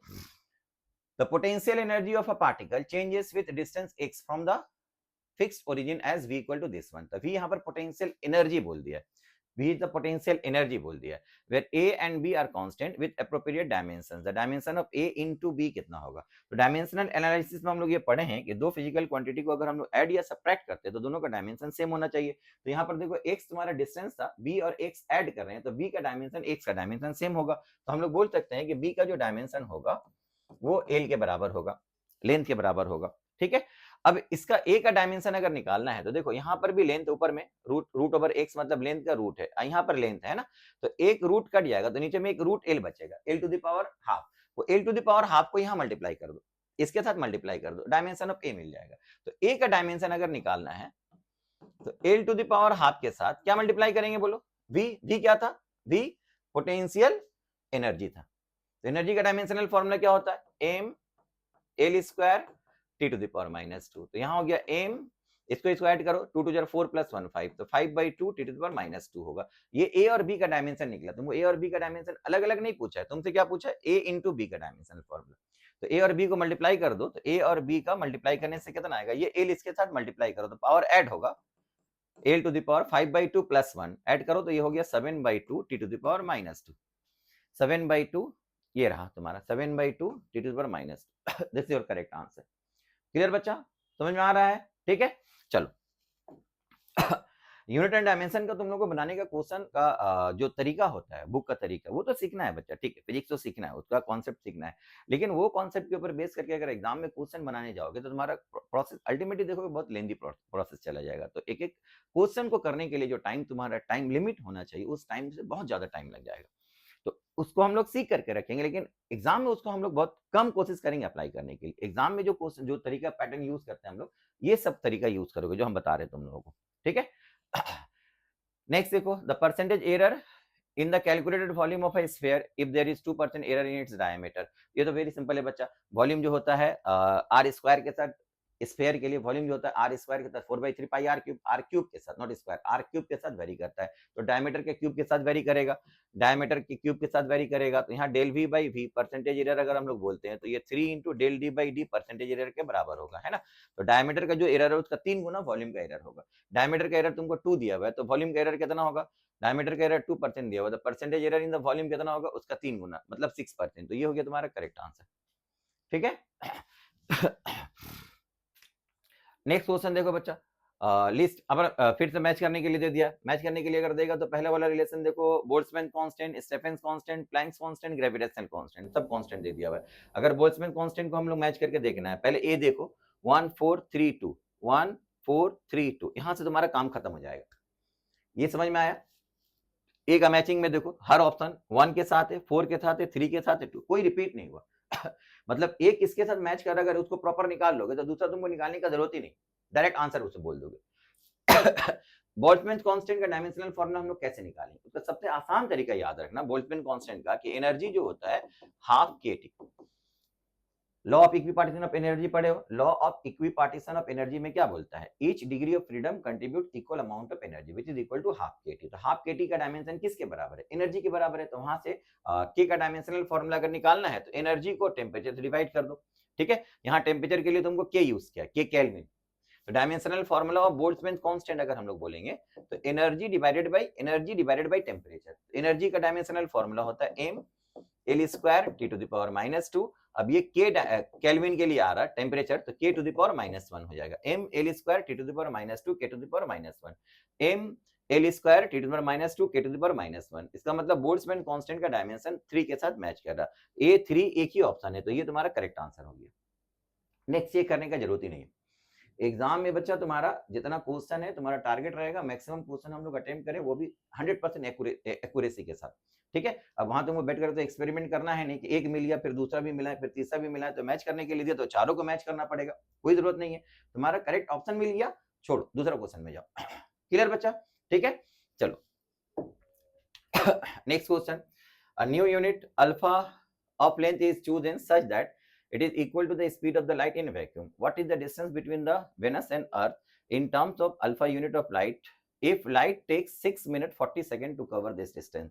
सेम क्वेश्चन बचा तुम लोगों को नीट 2026 का जो एग्जाम कैंसिल हुआ उसमें दे दिया था। वहां पर क्वेश्चन में सिर्फ देखो कि डिफरेंस क्या रहेगा। यहाँ पर अल्फा यूनिट लिखा हुआ है ना, of the chosen as such that length का यूनिट यहाँ पर हम लोग अल्फा चूज किया, वहां पर लेंथ का यूनिट को यूनिटी मान लिया। यूनिटी का मतलब हो गया 1 मान लिया। अब अगर कोई एक डिस्टेंस कवर करता है न्यू सिस्टम ऑफ यूनिट में, तो डिस्टेंस कवर करने में जो टाइम लगेगा, क्या पूछा तुम लोगों को, टाइम दिया हुआ, तो डिस्टेंस निकालने बोला है। डिस्टेंस का फॉर्मूला क्या होता है, स्पीड इनटू टाइम, है ना। तो स्पीड का यूनिट यहाँ पर मान लिया कितना, अल्फा। तो हम लोग डिस्टेंस इक्वल टू क्या लिख सकते हैं, स्पीड इनटू टाइम। स्पीड का यूनिट जो है तुम्हारा यहाँ पर अल्फा हो गया, और टाइम को अगर हम लोग सेकंड में कन्वर्ट करेंगे तो 6 मिनट 40 सेकंड कितना होगा, 6 मिनट का मतलब हो गया 360 सेकंड प्लस 40 मतलब 400 सेकंड। तो 400 सेकंड इससे हम लोग मल्टीप्लाई कर देंगे तो तुम्हारा करेक्ट आंसर हो जाएगा 400 अल्फा। तो ये तुम्हारा करेक्ट आंसर बना। ठीक है, यही क्वेश्चन तुम लोगों का इस साल नीट के क्वेश्चन पेपर में देखोगे, वहां पर अल्फा का वैल्यू 1 दिया हुआ, तो करेक्ट आंसर हो जाएगा 400। क्लियर, ठीक है। चलो नेक्स्ट क्वेश्चन देखते हैं। Consider modified Bernoulli's equation. तो यहाँ पर तुमको बोल दिया है ए और बी दोनों का डायमेंशन निकालना है। ए और बी का डायमेंशन निकालो बच्चा। तो ए और बी का डायमेंशन निकालने के लिए देखो, बी का डायमेंशन तो वेरी इजीली निकाल सकते हैं। दो फिजिकल क्वांटिटी को अगर हम लोग ऐड या सब्ट्रैक्ट करेंगे तो दोनों का डायमेंशन मस्ट बी सेम। तो इन दोनों के बीच में देखो प्लस साइन है, एच और बीटी के बीच में प्लस साइन है, तो एच का डायमेंशन और बीटी का डायमेंशन सेम होना चाहिए। तो यहां से हम लोग बोल सकते हैं डायमेंशन ऑफ बी जो होगा वो h बाई टी होगा। अब h हो गया तुम्हारा क्या चीज, हाइट, लेंथ ना, t टाइम है, तो l बाई टी मतलब l t to the power -1। अब हो गया तुम्हारा पहले डायमेंशन कितना बी का निकला, L T to the power minus one, L T to the power minus one, L T to the power minus one, तो ये दोनों एलिमिनेट हो गया, L T to the power minus one, L T to the power minus one, मतलब B और sorry 2 और 4 में से कोई एक ऑप्शन होना चाहिए। अगर एक ही ऑप्शन रहता तो फिर हमको दूसरा चेक करने का जरूरत नहीं होता, वहीं से आंसर हो जाता। लेकिन क्योंकि यहाँ पर दो ऑप्शन मिल गया तो तुमको अब डायमेंशन ऑफ ए भी निकालना पड़ेगा। अब ए का डायमेंशन कैसे निकालोगे, इन दोनों को ऐड कर रहे हैं, इसका मतलब क्या हुआ, ये प्रेशर है और यहाँ a by B T square, ये पूरा चीज का डायमेंशन प्रेशर के डायमेंशन के साथ सेम होना चाहिए। तो डायमेंशन ऑफ ए जो होगा क्रॉस मल्टीप्लाई कर दो, डायमेंशन ऑफ ए जो होगा यहाँ था a by B T square equal to pressure, तो a का डायमेंशन कितना होगा B T square into pressure. ठीक है, अब b का डायमेंशनल फॉर्मूला चूंकि ऑलरेडी तुम निकाल चुके हो, L T to the power minus one T square हो गया, और प्रेशर का मतलब क्या हो गया, फोर्स बाई एरिया, है ना। तो फोर्स का डायमेंशनल फॉर्मूला होता है M L T to the power minus two divided by L square, तो ये हो जाएगा M L to the power minus one T to the power minus two. तो प्रेशर का डायमेंशनल फॉर्मूला होगा M L to the power minus one T to the power minus two. तो बच्चा यहाँ से कितना आ जाएगा, देखो एक एम आ गया, एल यहाँ है, एल यहाँ, एल कैंसिल हो जाएगा, एल को छोड़ो, टी टू द पावर कितना होगा, देखो ये टू कैंसिल हो, तो T to the power minus one बनेगा, एल नहीं है तो L to the power zero रहेगा, है ना। तो यहाँ M L to the power zero T to the power minus one, M L to the power zero T to the power minus one, ये है, तो तुम्हारा करेक्ट आंसर ये बनेगा। करेक्ट आंसर हो जाएगा 2। क्लियर बच्चा, ठीक है। चलो नेक्स्ट क्वेश्चन देखते हैं हम लोग। The spherical body of radius r and density sigma falls freely through a viscous liquid having density rho and viscosity eta and attains terminal velocity v naught. Estimated maximum error in the quantity eta. तो हम लोग terminal velocity का जो formula लिखते हैं वो क्या होता है, 9/2 r square by eta into D और रो का डिफरेंस इंटू जी होता है ना। जिसका डेंसिटी ज्यादा रहेगा उसको पहले लिखेंगे, लिक्विड का डेंसिटी ज्यादा है, सराउंडिंग मीडियम का डेंसिटी कम है, तो फिर वो नीचे जाएगा, तो फिर हम लोग लिक्विड माइनस सराउंडिंग मीडियम रहेगा। अगर सराउंडिंग मीडियम का डेंसिटी ज्यादा है और जो जैसे एयर बबल लिक्विड के अंदर फॉर्म होता है तो एयर का डेंसिटी कम होता है, तो फिर उसको ऊपर भागेगा, तो फिर हम लोग क्या करेंगे, यहाँ पर लिक्विड का डेंसिटी माइनस एयर का डेंसिटी करेंगे, ठीक है। लेकिन बच्चा हमको निकालना क्या है, ईटा का मैक्सिमम एरर निकालना, तो ईटा का मैक्सिमम एरर निकालेंगे अगर हम लोग, तो 9/2 small r square by del v into rho minus sigma into g होगा। तो अब यहाँ पर देखो ऑप्शन जो दिया हुआ है वो सिर्फ r एंड v नॉट का एरर के टर्म्स में बोल दिया, मतलब बाकी सबको यहाँ पर कांस्टेंट लेकर के चलेंगे, बाकी कांस्टेंट लेकर के चलेंगे, तो ये कांस्टेंट हट गया, ये कांस्टेंट हट गया, तो यहाँ पर इसका एरर जो लिखोगे maximum error that will be equal to 2 into del r by r plus del v not by v not, constant term का लॉग लेके डिफरेंशिएट करेंगे, डेरिवेटिव जीरो हो जाएगा, उसका कोई एरर नहीं होगा, वो बात चला जाएगा। तो तुम्हारा रिलेशन क्या बन जाएगा बताओ, del eta by eta equal to this one, तो तुम्हारा करेक्ट आंसर कौन सा हो गया बताओ, 2 del r by r del v not by v not, तो ये तुम्हारा करेक्ट आंसर हो गया। क्लियर बच्चा, ठीक है। चलो नेक्स्ट क्वेश्चन देखते हैं। फिर से मैच करने के लिए आ गया, मैच करने के लिए अगर दे देगा तो spring constant, thermal conductivity, Boltzmann constant, inductive reactance. तो बोल्ट्जमैन कांस्टेंट तो बच्चा अभी निकाले हम लोग, spring constant equal to very simple, force per unit length होता है, फोर्स होता है m l t to the power -2 divided by l, l से डिवाइड कर दो, l कट जाएगा तो कितना रहेगा m t to the power -2 हो जाएगा, है ना।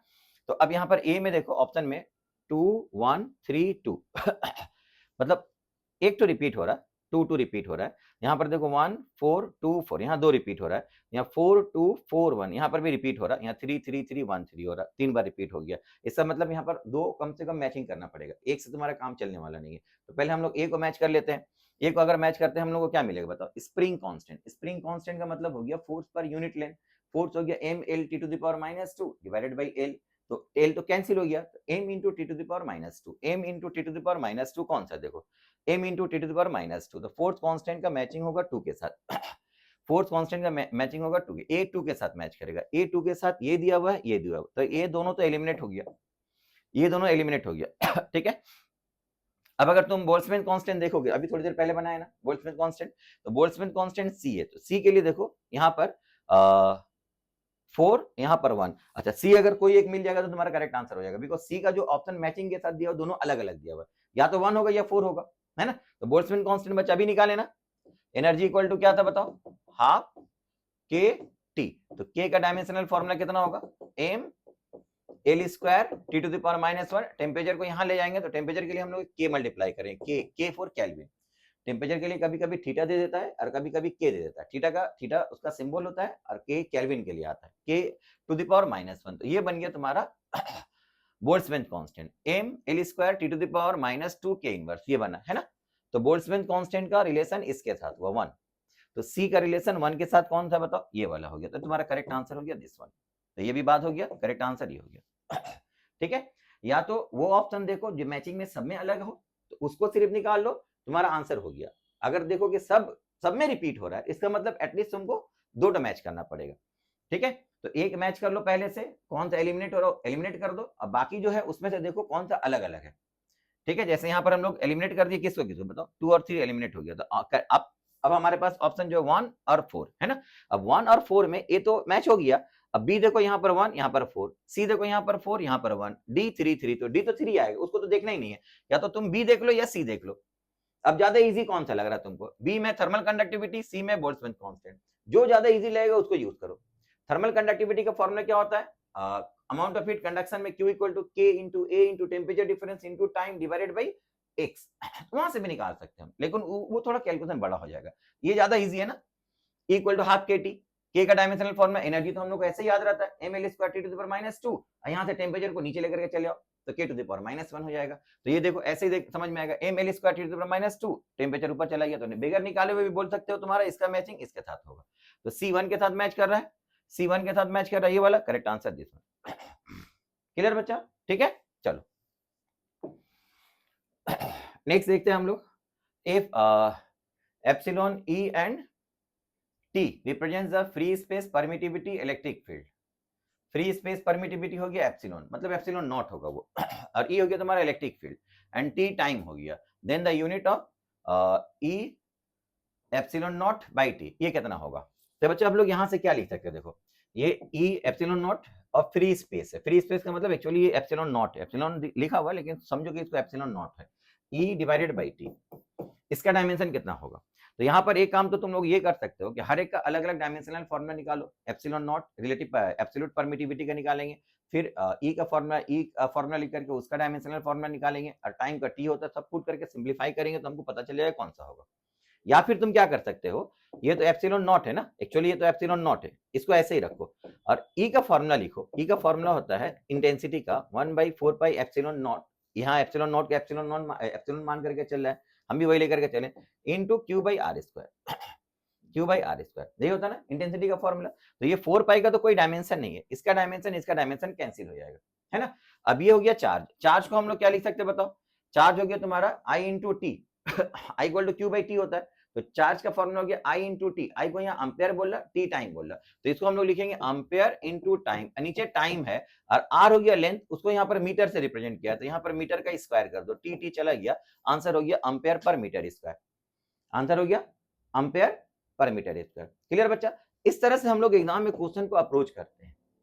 अगर हम लोग उसका अलग अलग डायमेंशनल फॉर्मूला निकालेंगे, अगर याद नहीं है तो पहले उसको निकालो, उसके बाद उसको मल्टीप्लाई करो, इसे आप पुट करो, पुट करके सिंप्लीफाई करो, ये लेंथी मेथड में चले जाएंगे। ये वो मेथड है जहां पर हम लोग एग्जाम में अप्रोच करेंगे क्वेश्चन को बहुत इजीली, बहुत कम टाइम के अंदर बच्चा तुम्हारे पास आंसर आ जाएगा। ठीक है, क्लियर हुआ, चलो नेक्स्ट क्वेश्चन देखते हैं हम लोग। When a part of a straight capillary tube is placed vertically in a liquid, the liquid rises up to certain height h. If the inner radius of the capillary tube, density of the liquid and the surface tension of the liquid decreases by 1% each, then the height of the liquid in the tube will change by। यहाँ तुम लोगों को maximum error निकालने के लिए नहीं बोला बच्चा, इस तरह का क्वेश्चन इससे पहले भी हम लोग कोई एक चैप्टर आया था वहां पर किए थे, तुम्हारी सीरीज के अंदर ही है, वहां पर तुमको चेंज निकालने के लिए बोला था, एरर निकालने के लिए नहीं बोला था। अगर मैक्सिमम एरर निकालने के लिए बोलता है तो हर एक एरर के बीच में प्लस साइन आना चाहिए, लेकिन अगर चेंज निकालने के लिए बोलेगा बच्चा तो फिर हम लोग लॉग लेकर के डिफरेंशिएट जब करेंगे तो जो मल्टीप्लाई होगा वहां पर प्लस आएगा, जो डिवाइड आएगा वहां पर साइन माइनस आएगा, बिकॉज चेंज निकालने के लिए जो इंक्रीज कर रहा है उसके लिए प्लस एरर लिखेंगे, जो डिक्रीज कर रहा है उसके लिए एरर अल्टीमेटली माइनस आ जाएगा। जैसे हम लोग देखो यहाँ पर एक चीज लिखे हैं, तो एच का फॉर्मूला जो होता है 2t cos theta by rho G R, है ना। तो यहाँ पर हम लोग अगर एच का एरर निकालते हैं, हम लोग एच का एरर लॉग लेकर के डिफरेंशिएट करो, लॉग लेकर के डिफरेंशिएट करोगे तो 2 कांस्टेंट cos थीटा कांस्टेंट, उसका कोई एरर नहीं होगा, उसको बात दो। तो t ऊपर देखो log t का डिफरेंशिएशन होगा del t by T, rho G R ये नीचे, जी तो कांस्टेंट उसको बात दो, रो और आर नीचे है, जब उसका डिफरेंशिएशन करेंगे लॉग लेकर के जो डिवाइड है वो माइनस आ जाएगा। ये बात याद रखना कि तुम अगर मैक्सिमम परसेंटेज एरर निकाल रहे हो तो मैक्सिमम परसेंटेज एरर के लिए कभी भी बीच में माइनस साइन नहीं आता है, ठीक है। हर एक का एरर को हम लोग ऐड करेंगे, then you will get maximum error. लेकिन अगर तुमको चेंज निकालने के लिए बोलता है तो चेंज के लिए याद रखोगे डायरेक्टली वेरी कर रहा है या इनवर्सली वेरी कर रहा है। डायरेक्टली उसको बढ़ाएगा, इनवर्सली जो रहेगा वो रेसिप्रोकल होता है। अगर इनवर्सली क्वांटिटी को इंक्रीज करोगे तो दूसरी तरफ वाला क्वांटिटी क्या होगा, डिक्रीज कर जाएगा। तो उसके लिए हम लोग वहां पर एक माइनस साइन कंसीडर करेंगे, जिसकी वजह से देखो यहां पर तुमको ये माइनस साइन कंसीडर करना पड़ेगा। तो यहां तुम्हारा जो एरर आएगा del H by H percentage error that equal to del T by T percentage error, ये चूंकि ऊपर था प्लस हुआ और जो नीचे था वो माइनस हो जाएगा, del rho by rho percentage error minus del R by R percentage error. अब यहाँ पर जो क्वेश्चन में दिया हुआ रहेगा कि कितना परसेंट किसका वैल्यू को इंक्रीज कर रहे हो, कितना परसेंट किसी का वैल्यू को डिक्रीज कर रहे हो, सो दैट तुमको change in any physical quantity change निकालने के लिए बोलेगा। तो जो इंक्रीज करोगे उसका परसेंटेज एरर को हम लोग पॉजिटिव कंसीडर करेंगे और जो डिक्रीज करोगे उसका परसेंटेज एरर को हम लोग नेगेटिव कंसीडर करेंगे, ठीक है। चेंज निकालने के लिए याद रखना, तो चेंज निकालने के लिए जो इंक्रीज करे उसका परसेंटेज एरर को पॉजिटिव करेंगे, जो डिक्रीज होगा तो उसका परसेंटेज एरर को नेगेटिव कंसीडर करेंगे। यहाँ चूंकि तुमको बोल दिया है, देखो density of the liquid, radius and surface tension of the liquid decreases by 1% each, हर एक को 1% डिक्रीज कर रहे हैं। इसका मतलब हर एक का एरर जो होगा वो -1% होगा, डिक्रीज हो रहा है इसीलिए नेगेटिव कंसीडर करेंगे। तो यहाँ पर ये -1% होगा, यहाँ माइनस और माइनस प्लस होगा तो ये भी 1% हो गया, ये माइनस और माइनस प्लस हो गया तो ये भी 1% हो गया, ठीक है। तो ये 1% कैंसिल हो गया, तो अल्टीमेटली आंसर जो बचेगा वो +1% बचेगा। तो तुम्हारा then the height of the liquid in the tube will change by, this is not the maximum percentage error, remember बच्चा, विल चेंज बाय, तो चेंज बाय कितना होगा 1%। इसका मतलब अल्टीमेटली जो होगा उसका 1% हाइट बढ़ जाएगा। प्लस वन आने का मतलब क्या हुआ, हाइट राइज करेगा, 1% हाइट राइज करेगा, ठीक है। तो हर एक चीज को अगर हम लोग कम करेंगे, देखो ये कम करेंगे तो ये इसको कम करना चाहेगा, रो को कम करेंगे तो वो इसको बढ़ाना चाहेगा, और आर को कम करेंगे तो वो उसको बढ़ाना चाहेगा, ठीक है। तो ये दोनों एक दूसरे को न्यूट्रलाइज कर देगा और ये क्या करेगा, अल्टीमेटली फिर तो उसको बढ़ा देगा। तो अल्टीमेटली क्या होगा, height in the capillary tube जो होगा विल राइज बाई 1%, इसीलिए यहाँ पर +1 आया, ठीक है। तो बनाने का तरीका जो है ये याद रखना, चेंज जब भी पूछेगा तो उसके लिए हम लोग जो साइन रहेगा, डिवाइड जो है उसको माइनस साइन कंसीडर करेंगे, मतलब रेसिप्रोकल होगा, और जो मल्टीप्लाई रहेगा ऊपर रहेगा उसको हम लोग जो डायरेक्टली वेरी कर रहा है उसको प्लस साइन कंसीडर करेंगे। अब कितना परसेंट चेंज हो रहा है वो कैलकुलेट करते वक्त जो वैल्यूज का परसेंटेज चेंज दिया हुआ होगा तो वो देख लेना कि वो इंक्रीज हो रहा है या डिक्रीज हो रहा है। तो इंक्रीज अगर होगा तो उसका वैल्यू इक्वेशन के अंदर प्लस पुट करोगे, लेकिन अगर वो डिक्रीज हो रहा है तो उसका वैल्यू इक्वेशन के अंदर माइनस पुट करना पड़ेगा। ओके बच्चा, ठीक है। तो यहां से तुम्हारा आंसर आ जाएगा। चलो नेक्स्ट, ये तो बच्चा तुम लोगों को पता है, इलेक्ट्रोमैग्नेटिक वेव में भी पढ़े हो तुम लोग, ये सारा रिलेशन पढ़े हो। मैच करने के लिए दिया हुआ है तो ऐसा कोई चीज ढूंढो जो सब में डिफरेंट हो, तो वहां से तुम्हारा डायरेक्ट आंसर आ जाएगा, है ना। तो यहाँ पर से देखो ये हो गया 2 2 1 4, 2 2 रिपीट हो रहा है, 3 3 4 1, 3 3 रिपीट हो रहा है, 1 4 3 2, ये एकदम डिफरेंट है, 1 3 2, और यहाँ पर हो गया 4 1 2 3, ये भी डिफरेंट है। देखो 4 3 2 1, मतलब सी और डी में तो कोई एक निकालो, सी और डी में तो कोई एक निकालो, वो जिसके साथ मैच करेगा वही आंसर होगा, ठीक है। तो सी और D, D is very simple ना, डी इज वेरी सिंपल ना, एम्पेयर सर्किटल लॉ होता है। डी किसके साथ मैच कर रहा है, ampere circuital law. Ampere circuital law कहां पर है बताओ, एम्पेयर सर्किटल लॉ ये वाला हो गया, तो ये इसके साथ मैच करेगा 1 के साथ। तो डी के साथ 1 मैच जो करेगा वो तुम्हारा करेक्ट आंसर होगा। डी के साथ 1 मैच कहां पर करा, देखो ये वाला, तो ये हो गया तुम्हारा correct answer. Two, option number 2 will be your correct answer. फिर बाकी सबको तुमको चेक करने का जरूरत ही नहीं है, ठीक है। अदरवाइज सब चीज हम लोग पढ़े हुए हैं, मिला करके देख सकते हैं कौन किसके साथ मैच करेगा, वहां से आंसर बोल सकते हैं। क्लियर बच्चा, ठीक है। चलो नेक्स्ट क्वेश्चन देखते हैं हम लोग। In a screw gauge the zero of the circular scale lies 3 divisions above, 3 divisions above चला गया, जीरो अगर ऊपर चला जाएगा तो उसको हम लोग क्या बोलेंगे, नेगेटिव जीरो एरर, है ना। जीरो अगर रेफरेंस लाइन के अगर नीचे रहता है, स्क्रू गेज के अंदर रेफरेंस लाइन के नीचे अगर जीरो रहता है तो उसको हम लोग पॉजिटिव जीरो एरर कंसीडर करेंगे, और जीरो अगर ऊपर चला जाता है तो जीरो के नीचे वाला कोई डिवीजन जो होगा वो यहाँ पर चला जाएगा, तो उसको हम लोग क्या बोलेंगे, this is called negative zero error. तो ये नेगेटिव जीरो एरर का क्वेश्चन दिया हुआ है। When there metallic studs are brought in contact using this instrument, thickness of a sheet is measured. If the pitch scale reading is 1 millimeter and the circular scale reading is 51, then the correct thickness of the sheet is, assume least count दिया हुआ है बच्चा, least count का value यहाँ पर दे दिया हुआ है, ठीक है। तो तुम्हारा यहाँ पर पिच स्केल रीडिंग मतलब लीनियर स्केल रीडिंग, तो वो रीडिंग तुमको बोल दिया कितना 1 मिलीमीटर 1 मिलीमीटर बोल दिया। तुमको क्या चाहिए अब बताओ, you have to find circular scale reading. तो सर्कुलर स्केल रीडिंग के लिए अब सोचो कि तुम्हारा जीरो कहां पर है। जीरो तुम्हारा रेफरेंस लाइन से 3 घर ऊपर है। जब हम लोग दोनों स्टड के बीच का ये स्टड है, ये टच करके रखे, जब हम लोग एंटी क्लॉकवाइज घुमाएंगे तो ये ऐसा ऐसा खुलना शुरू होता है ना, एंटी क्लॉकवाइज घुमा ऐसा ऐसा खुलना शुरू होगा। तो एंटी क्लॉकवाइज जब घुमाएंगे तो एक एक घर ऐसा ऐसा नीचे आएगा। तो अब सोचो कि अभी रेफरेंस लाइन के ऊपर जो भी डिजिट है तुम्हारा, ऊपर में जीरो, जीरो कितना 3 घर ऊपर है। तो अगर हम लोग एंटी क्लॉकवाइज घुमाएंगे और वो मान लो सेकंड हैंड का घड़ी का सेकंड हैंड की तरह साउंड सुनाई दे रहा है, टिक टिक सुनाई दे रहा है, तो एक बार ये एक घर नीचे है, सर्कुलर स्केल का एक डिवीजन एंटी क्लॉकवाइज घुमाइए नीचे टिक, तो फिर अब दूसरा वाला 2 घर ऊपर चला गया जीरो, है ना, और एक बार एंटी क्लॉकवाइज टिक करो तो फिर अब और एक घर नीचे है, अब एक घर ऊपर नीचे, एक घर ऊपर है, और उसके बाद और एक बार टिक करो तो फिर कहां चला है, जीरो पर चला है। तो जीरो पर लाने के लिए तुमको 3 बार टिक टिक टिक करना पड़ा, ठीक है। उसके बाद जब हम लोग फाइनल रीडिंग ले रहे हैं तो रेफरेंस लाइन के ऊपर कितना दिख रहा है, रेफरेंस लाइन के ऊपर दिख रहा है तुम्हारा 51, रेफरेंस लाइन के ऊपर दिख रहा है कितना 51। तो इसका मतलब क्या हुआ, तुम 51 टाइम्स टिक टिक टिक टिक किए हो। तो टोटल सर्कुलर स्केल रीडिंग के लिए कितना बार टिक टिक किए बोलो, जीरो नीचे, जीरो को रेफरेंस लाइन पर लाने के लिए 3 बार टिक टिक टिक आया, उसके बाद 51 टाइम्स।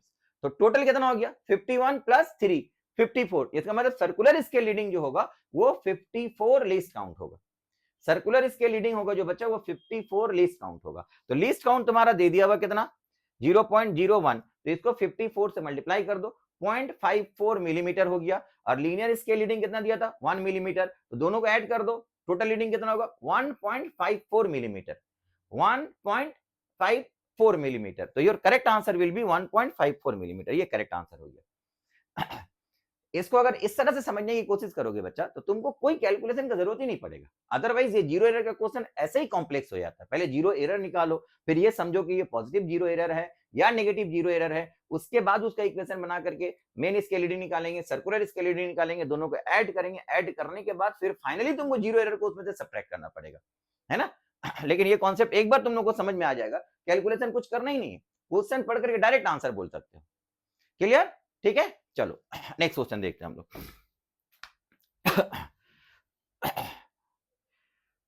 ये क्वेश्चन बच्चा देखो, a ball of radius small r and density rho dropped through a viscous liquid of density sigma and viscosity eta attains its terminal velocity at time t given by t equal to this one, where a is the constant। चलो value of b c a d, यहाँ पर b plus c by a plus d लिखना है, ठीक है। देखो यहाँ एक सॉल्यूशन हम यहाँ पर पहले से किया हुआ था, यही देख लेते हैं। देखो यहाँ पर तुम्हारा रो और सिग्मा ये दोनों डेंसिटी है, ईटा हो गया तुम्हारा क्या चीज बोलो, ईटा हो गया तुम्हारा कोएफिशिएंट ऑफ विस्कोसिटी, ठीक है, और आर हो गया तुम्हारा रेडियस। तो रो का डायमेंशनल फॉर्मूला क्या होगा M L to the power -3, M L to the power -3। Sigma का डायमेंशन हो जाएगा M L to the power -3, दोनों डेंसिटी है। रो हो गया तुम्हारा एल, और ईटा का डायमेंशनल फॉर्मूला होगा m l to the power -1 t to the power -1, ये तो हम लोग को पता है, ठीक है।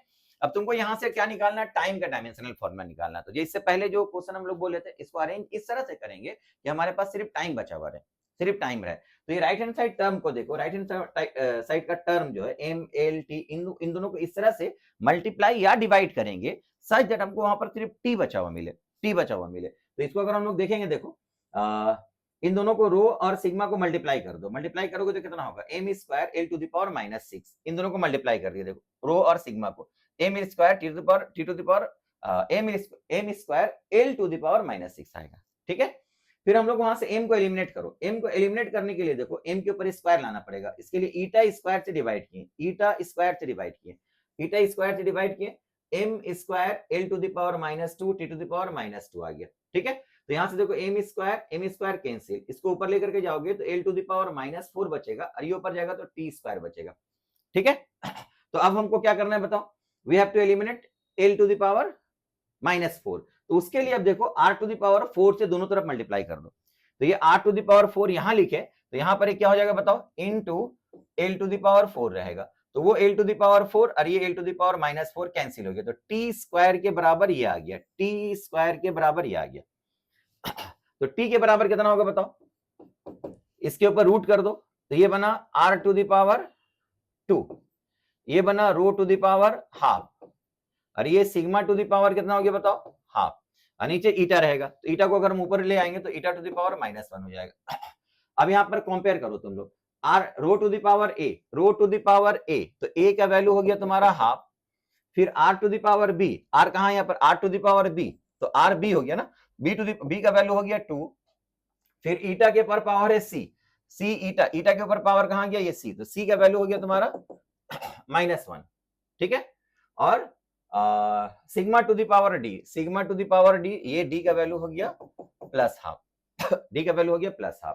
तुमको बोला है B plus C by A plus D का वैल्यू निकालो, B plus C by A plus D, तो B plus C, B plus C, B plus C, 2 -1 कितना हो गया 1, तो ये बना तुम्हारा 1।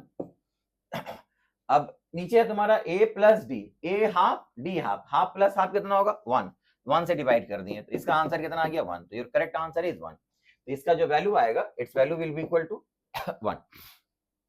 क्लियर बच्चा, ठीक है। चलो नेक्स्ट क्वेश्चन देखते हैं। फिर तो मैचिंग करने के लिए दे दिया है magnetic induction, magnetic flux, magnetic permeability, self induction, ठीक है। तो ए पहला देखो 1 के साथ A4 A3 A1 A3, ठीक है, A4 A1 A3 A3, B देखो B3 B3, यहाँ B4 B4, C यहाँ पर 1 है, यहाँ पर 4 है, यहाँ पर 2 है, यहाँ पर 1 है, और D हो गया यहाँ पर 2 2 1 2 2, ठीक है। तो D तो 3 बार एक ही है 2 2 2, ठीक है। C के लिए यहाँ पर 1 4 है, यहाँ पर 2 1 है, ठीक है, तो 1 1 2 बार इसमें भी मैच कर रहा है। अब B देखो यहाँ पर 3 3 है, यहाँ पर 4 4 है, तो यहाँ पर भी 2 बार मैच कर रहा है, तो यहाँ पर 4 1 3 3 4 1 3 3, इसका मतलब एटलीस्ट 2 2 तो तुम्हें चेक करना ही पड़ेगा, है ना। तो 2 2 कैसे चेक करोगे, एक मान लो, तो पहले वाला हम लोग चेक करते हैं, पहले वाला चेक कर लो, मैग्नेटिक इंडक्शन, मैग्नेटिक इंडक्शन का मतलब हो गया B, तो B का डायमेंशनल फॉर्मूला हम लोग कैसे निकालेंगे, B का डायमेंशनल फॉर्मूला निकालने के लिए देखो F equal to BIL use कर सकते हैं हम लोग, BIL, तो यहां से B का डायमेंशनल फॉर्मूला निकल जाएगा, ठीक है। F इक्वल टू F हो गया तुम्हारा M L T to the power -2, B निकालना है, I को यहां लेकर गया, I एम्पेयर हो गया, L लेंथ हो गया, ये कैंसिल हो गया, तो B का डायमेंशनल फॉर्मूला बना M T to the power -2 A to the power -1, M T to the power -2 A to the power -1, M L to the power 0 T to the power -2 A to the power -1, तो magnetic induction जो है वो तुम्हारा इसके साथ match कर रहा है 3 के साथ, तो A3 के साथ मैच करने वाला ऑप्शन कहां पर है, देखो A3 के साथ मैच करने वाला ऑप्शन इन दोनों में से कोई एक होगा, तो ये दोनों तुम्हारा एलिमिनेट हो गया, ये दोनों एलिमिनेट हो गया, ये दोनों को हटा दो। अब एक और चेक करना है, तो यहाँ पर B चेक करने से कोई फायदा है नहीं, देखो यहाँ पर भी 4 है, यहाँ पर भी 4 है, तो B को छोड़ दो, B के साथ 4 ही कोइंसाइड करेगा, है ना, मैचिंग वही होगा। अब C हो गया 2 1 और D हो गया 1 2, C और D दोनों अलग अलग होगा, उन दोनों में से कोई एक कंसिडर कर लो, C देखो या D देखो, सेल्फ इंडक्टेंस निकालो या फिर इसका वैल्यू निकालो, तो दोनों में से कोई एक निकाल सकते हो। अगर सेल्फ इंडक्टेंस निकालना चाहो तो वो भी निकाल सकते हो, अगर तुम मैग्नेटिक परमिएबिलिटी निकालना चाहते हो तो वो भी निकाल सकते हो, जो निकालो तुम लोग, ठीक है। मैग्नेटिक परमिएबिलिटी अगर निकालना तो B equal to mu naught N I कर दो, म्यू नॉट एन आई, तो म्यू नॉट परमिएबिलिटी के लिए निकल जाएगा। अगर L निकालना तो energy equal to half L I square कर दो, हाफ एल आई स्क्वायर, वहां से भी निकल जाएगा, है ना। तो यहां से हम लोग डायरेक्ट कर सकते हैं, देखो energy equal to half L I square, है ना। तो यहाँ पर एल का डायमेंशनल फॉर्मूला के लिए आई करंट के लिए डिवाइड कर दो, करंट हो गया ए स्क्वायर से डिवाइड कर दो, ए स्क्वायर ऊपर चला जाएगा, एनर्जी के साथ मल्टीप्लाई रहेगा, इसका मतलब M L square T to the power -2 A to the power -2 होगा, ये डायमेंशनल फॉर्मूला ऑफ एल हो गया। तो M L square T to the power -2 A to the power -1 ये हो गया, है ना। तो सेल्फ इंडक्टेंस अगर बोलोगे तो इसके साथ कोइंसाइड करेगा। अगर तुमको निकालना रहता म्यू परमिएबिलिटी के लिए, तो चूंकि तुम लोग देखो बी का डायमेंशनल फॉर्मूला ऑलरेडी निकाल करके रखे हो ना, बी का डायमेंशनल फॉर्मूला ऑलरेडी निकाल करके रखे हो, तो तुम ये लिख सकते थे B equal to mu naught N I, यहां से भी निकल जाएगा। तो बी का डायमेंशनल फॉर्मूला तुम्हारा कितना आया, M T to the power -2 A to the power -1, N हो गया number of turns per unit length, इसका मतलब उसका डायमेंशन होगा 1/l, तो यहाँ पर 1/l, l क्रॉस मल्टीप्लाई करो, l यहाँ मल्टीप्लाई होगा, और ये हो गया करंट, करंट का मतलब हो गया एम्पेयर, ए से रिप्रेजेंट करते हैं, इसको नीचे लाओ तो ये ऊपर चला जाएगा, तो ए टू द पावर -1 हो गया, ये बना तुम्हारा म्यू नॉट का डायमेंशनल फॉर्मूला। तो ये आ गया तुम्हारा कितना बताओ, M L T to the power -2 A to the power -1, M L T to the power -2 A to the power -1, ठीक है। परमियाबिलिटी किसके साथ मैच कर रहा है? 1 के साथ। क्लियर बच्चा? तो करेक्ट आंसर कौन सा होगा? सी के साथ बोलोगे अगर 1 होगा, डी के साथ बोलोगे तो 2 होगा, तो ये हो गया तुम्हारा करेक्ट आंसर, ये करेक्ट आंसर हो गया, ठीक है। यहाँ जस्ट समझाने के लिए तुमको बोले, तुमको एग्जाम में सब चेक करने का जरूरत नहीं है। अगर कभी इस तरह का ऑप्शन आ जाता है कि कोई एक जो है मैच नहीं कर रहा है, एक के साथ हम लोग डायरेक्ट आंसर नहीं बोल रहे, सबका अलग अलग अगर होता तो एक से ही निकल जाता आंसर। अगर सबका अलग अलग नहीं होगा तो फिर तुमको 2 को चेक करना पड़ेगा। पहला वाला मैचिंग करने के बाद एलिमिनेट करो कौन कौन सा बाद हो रहा है। अब जो बचा हुआ है उसमें देखो कौन सा ऑप्शन दोनों के लिए अलग अलग है, उसको हम लोग मैच करेंगे, उसका वैल्यू निकालेंगे, तो वहां से तुम्हारा डायरेक्ट आंसर पता चल जाएगा। क्लियर बच्चा? ठीक है, चलो नेक्स्ट देखते हैं हम लोग।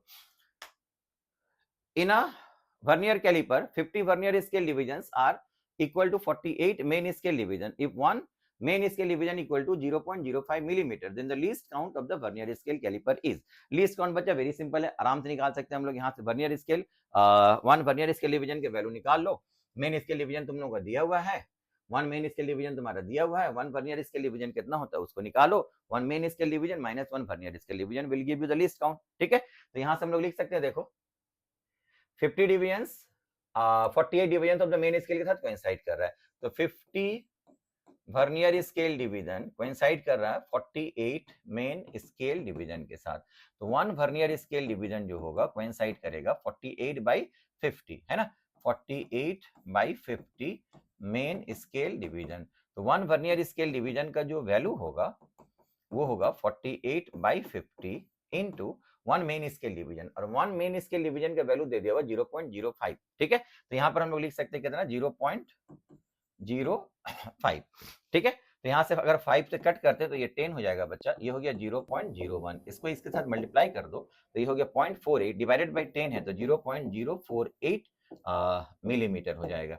ये वर्नियर स्केल डिवीजन का वैल्यू निकल गया। तो लीस्ट काउंट तुम्हारा जो वैल्यू पूछ रहा है, least count 1 main scale division -1 vernier scale division. तो 1 मेन स्केल डिवीजन का वैल्यू तुम्हारा ऑलरेडी दिया हुआ था 0.05 मिलीमीटर, माइनस इसका वैल्यू आ गया तुम्हारा 0.048, है ना। तो इसको माइनस कर दो, कितना आएगा, यहां से आएगा 2, this becomes equal to 1 sorry 4440 zero आ जाएगा, उसके बाद जीरो रहेगा 0.1, तो ये इतना मिलीमीटर हो जाएगा 0.002 मिलीमीटर, 0.002 मिलीमीटर, ये हो गया तुम्हारा करेक्ट आंसर। क्लियर बच्चा? ठीक है, चलो नेक्स्ट क्वेश्चन देखते हैं हम लोग। जेईई मेंस का क्वेश्चन ये भी है, when both jaws of the vernier calipers touch each other, zero mark of the vernier scale is right to the zero of the main scale. Zero of the main scale जो है, देखो ऊपर वाला main scale था, नीचे वाला vernier scale, तो ये इसके राइट में यहाँ पर है, तो इसका मतलब क्या हो गया, पॉजिटिव जीरो एरर हो गया, ठीक है। तो इसका पॉजिटिव जीरो एरर हो गया। तो पॉजिटिव जीरो एरर के लिए हम लोग पॉजिटिव जीरो एरर का वैल्यू कितना होगा, अगर ये निकालोगे तो पॉजिटिव जीरो एरर किसके साथ कोइंसाइड कर रहा है, fourth mark on the vernier scale coincides with the certain mark on the main scale, ठीक है। तो इसका मतलब ये 4 लीस्ट काउंट के बराबर हो गया, 4 लीस्ट काउंट के बराबर हो गया। अब least count of the vernier scale caliper दिया हुआ 0.1 मिलीमीटर, तो 4 इंटू 0.1 मल्टीप्लाई कर दो तो ये तुम्हारा जीरो एरर निकल जाएगा। तो ये बना प्लस 0.4 मिलीमीटर प्लस 0.4 मिलीमीटर बच्चा हो गया तुम्हारा zero error, positive zero error. तो पॉजिटिव या नेगेटिव जीरो एरर के लिए याद रखना, जब दोनों को हम लोग दोनों जॉज को टच करते हैं तो ये ऊपर वाला मान लो तुम्हारा मेन स्केल का जीरो है, और ये आ रहा है यहाँ से आ रहा है वर्नियर स्केल जीरो, ये यहाँ से आ रहा है, ये आते आते जब टच करेगा तो दोनों कोइंसाइड कर जा रहा है, दोनों कोइंसाइड करेगा नो जीरो एरर। अगर वो इसके पहले रुक गया इसका मतलब मेन के राइट में है, ठीक है, तो वो पॉजिटिव जीरो एरर, और ये अंदर चला गया अगर क्रॉस करके तो वो उसके लेफ्ट में होगा तो नेगेटिव जीरो एरर होगा। तो यहाँ चूंकि उसके राइट में बोल दिया है तो ये पॉजिटिव जीरो एरर होगा, that is equal to 0.4 millimetre. उसके बाद बोल दिया है while measuring the length of the cylinder observer observes 15 divisions on the main scale and 5th division on the vernier scale, ठीक है। तो 15 divisions on the main scale का मतलब हो गया उसका मेन स्केल रीडिंग होगा 15 इंटू 1 मेन स्केल डिवीजन। तो 1 मेन स्केल डिवीजन तुम्हारा हो गया यहाँ पर कितना, अच्छा वर्नियर स्केल लीस्ट काउंट दिया हुआ बच्चा 0.1 मिलीमीटर। तो 0.1 मिलीमीटर लीस्ट काउंट कब होता है, जब 10 vernier scale division 9 main scale division के साथ कोइंसाइड करेगा और 1 मेन स्केल डिवीजन का वैल्यू होगा 1 मिलीमीटर, है ना। तो इसका मतलब यहाँ पर 1 मेन स्केल डिवीजन जो होगा वो 1 मिलीमीटर होगा। तो 15 division on the main scale का मतलब हो गया मेन स्केल रीडिंग हो गया 15 मिलीमीटर, ठीक है। और सर वर्नियर कैलिपर का जो रीडिंग होगा, वर्नियर स्केल रीडिंग जो होगा, vernier scale reading coincides with fifth division, देखो यहाँ पर, and fifth division of vernier scale coincides with this one. तो वर्नियर स्केल रीडिंग हो गया, फिफ्थ डिवीजन का मतलब हो गया 5 लीस्ट काउंट, 5 लीस्ट काउंट का वैल्यू देखो दिया हुआ 0.1, 0.1 इंटू 5 कितना हो गया 0.5, तो तुम्हारा स्केल रीडिंग बना कितना 15.5 मिलीमीटर। अभी तुम्हारा स्केल रीडिंग कितना बना, स्केल रीडिंग अगर बोलेंगे तो मेन स्केल रीडिंग जो कि 15 मिलीमीटर था, और वर्नियर स्केल रीडिंग जो कि 5 डिवीजन के साथ कोइंसाइड किया, इसका मतलब 5 लीस्ट काउंट होगा जो कि 5 0.5 मिलीमीटर हो जाएगा। ठीक है, तो आंसर 15.5 मिलीमीटर ये रीडिंग होता, कब होता बताओ, जब इसके अंदर कोई जीरो एरर नहीं होगा। लेकिन अगर जीरो एरर हो तो जो तुम्हारा रीडिंग यहां से मिल रहा है उस रीडिंग से तुमको जीरो एरर को सब्ट्रैक्ट करना पड़ेगा, है ना। तो एक्चुअल रीडिंग जो होगा, एक्चुअल रीडिंग जो होगा बच्चा वो 15.5 मिलीमीटर में से माइनस करेंगे, किसको 0.4 को माइनस करेंगे। अगर पॉजिटिव रहेगा तो पॉजिटिव साइन के साथ माइनस करो, अल्टीमेटली माइनस होगा। अगर ये नेगेटिव जीरो एरर होता तो माइनस कर, तो माइनस और माइनस प्लस हो जाता। ठीक है, तो यहाँ पर अल्टीमेटली माइनस हो जाएगा 0.4 मिलीमीटर। ठीक है, तो यहां से माइनस करोगे तो आंसर आएगा 15.1 millimetre. Your answer will be 15.1 millimetre. तो 15.1 millimetre is this one, 15.1 millimetre is this one, ये तुम्हारा करेक्ट आंसर हो गया। ठीक है बच्चा, क्लियर। चलो नेक्स्ट क्वेश्चन देखते हैं हम लोग। In an experiment a set of reading are obtained -1.24 millimeter, 1.25 millimeter, 1.23 millimeter, 1.21 millimeter. The expected least count of the instrument used in recording these reading is, expected least count कौन हो सकता है बताओ, क्योंकि यहाँ पर हम लोग जो रीडिंग मिल रहा है वो up to 2 correct place of decimal मिल रहा है in millimetre, up to 2 correct place of decimal मिल रहा है इन मिलीमीटर। इसका मतलब क्या हुआ, इसका जो लीस्ट काउंट होगा वो 0.0 अप टू डेसिमल के बाद अप टू 2 करेक्ट प्लेस होगा। ठीक है, लीस्ट काउंट अप टू जितना प्लेस ऑफ डेसिमल होता है उसका रीडिंग उतना करेक्ट प्लेस ऑफ डेसिमल तक हम लोग पा सकते हैं, क्योंकि यहाँ सारा रीडिंग जो है देखो up to 2 correct place of decimal दिया हुआ है, इसीलिए इन मिलीमीटर इसका लीस्ट काउंट जो होगा वो 0.01 मिलीमीटर हो जाएगा, 0.01 millimetre. 0.01 millimetre is this one, तो ये तुम्हारा करेक्ट आंसर हो गया 0.01 मिलीमीटर। क्लियर बच्चा, ठीक है। चलो नेक्स्ट क्वेश्चन देखते हैं हम लोग। The time period of a simple harmonic oscillator is t equal to this one. The measured value of mass of the object is 10 gram with an accuracy of 10 milligram, and time for 50 oscillations of the spring is found to be 60 seconds using a watch of 2 second resolution. Percentage error in determination of the spring constant is, percentage error in the determination of the spring constant कितना होगा, तो T का value जो दिया हुआ बच्चा 2 pi root under के by M, क्योंकि स्प्रिंग कांस्टेंट का परसेंटेज एरर निकालना है तो हम लोग के के बराबर क्या लिखेंगे बताओ, T square into M divided by 4 pi square, है ना। अब इसको लॉग लेकर के डिफरेंशिएट करो तो कांस्टेंट टर्म का डेरिवेटिव 0 हो जाएगा, तो एरर का जो रिलेशन बनेगा तुम्हारा डेल के बाई के, परसेंटेज एरर पूछा है ना, परसेंटेज एरर पूछा है, परसेंटेज साइन दे दो तो ये हो गया 2 डेल टी बाई टी, इसका भी परसेंटेज साइन होगा, और ऊपर रहेगा तुम्हारा कितना डेल एम बाई एम, इसका भी परसेंटेज एरर होगा। परसेंटेज का मतलब हो गया 100 से मल्टीप्लाई करना पड़ेगा। ठीक है, तो अब इन सबका एरर पुट करो, यहाँ पर देखो डेल के बाई के, इसका एरर जो होगा परसेंटेज एरर इक्वल टू क्या लिखेंगे 2 इंटू टाइम का, तो 50 ऑसिलेशन का टाइम लग रहा है उसका 60 सेकेंड, रेजोल्यूशन दिया हुआ तुम्हारा कितना 2 सेकेंड, तो ये हो गया तुम्हारा एरर या लीस्ट काउंट बोल सकते हो। तो यहाँ पर हो जाएगा 2 डिवाइडेड बाई 60, अब क्योंकि परसेंटेज में चेंज कर रहे हो तो 100 से मल्टीप्लाई कर दो।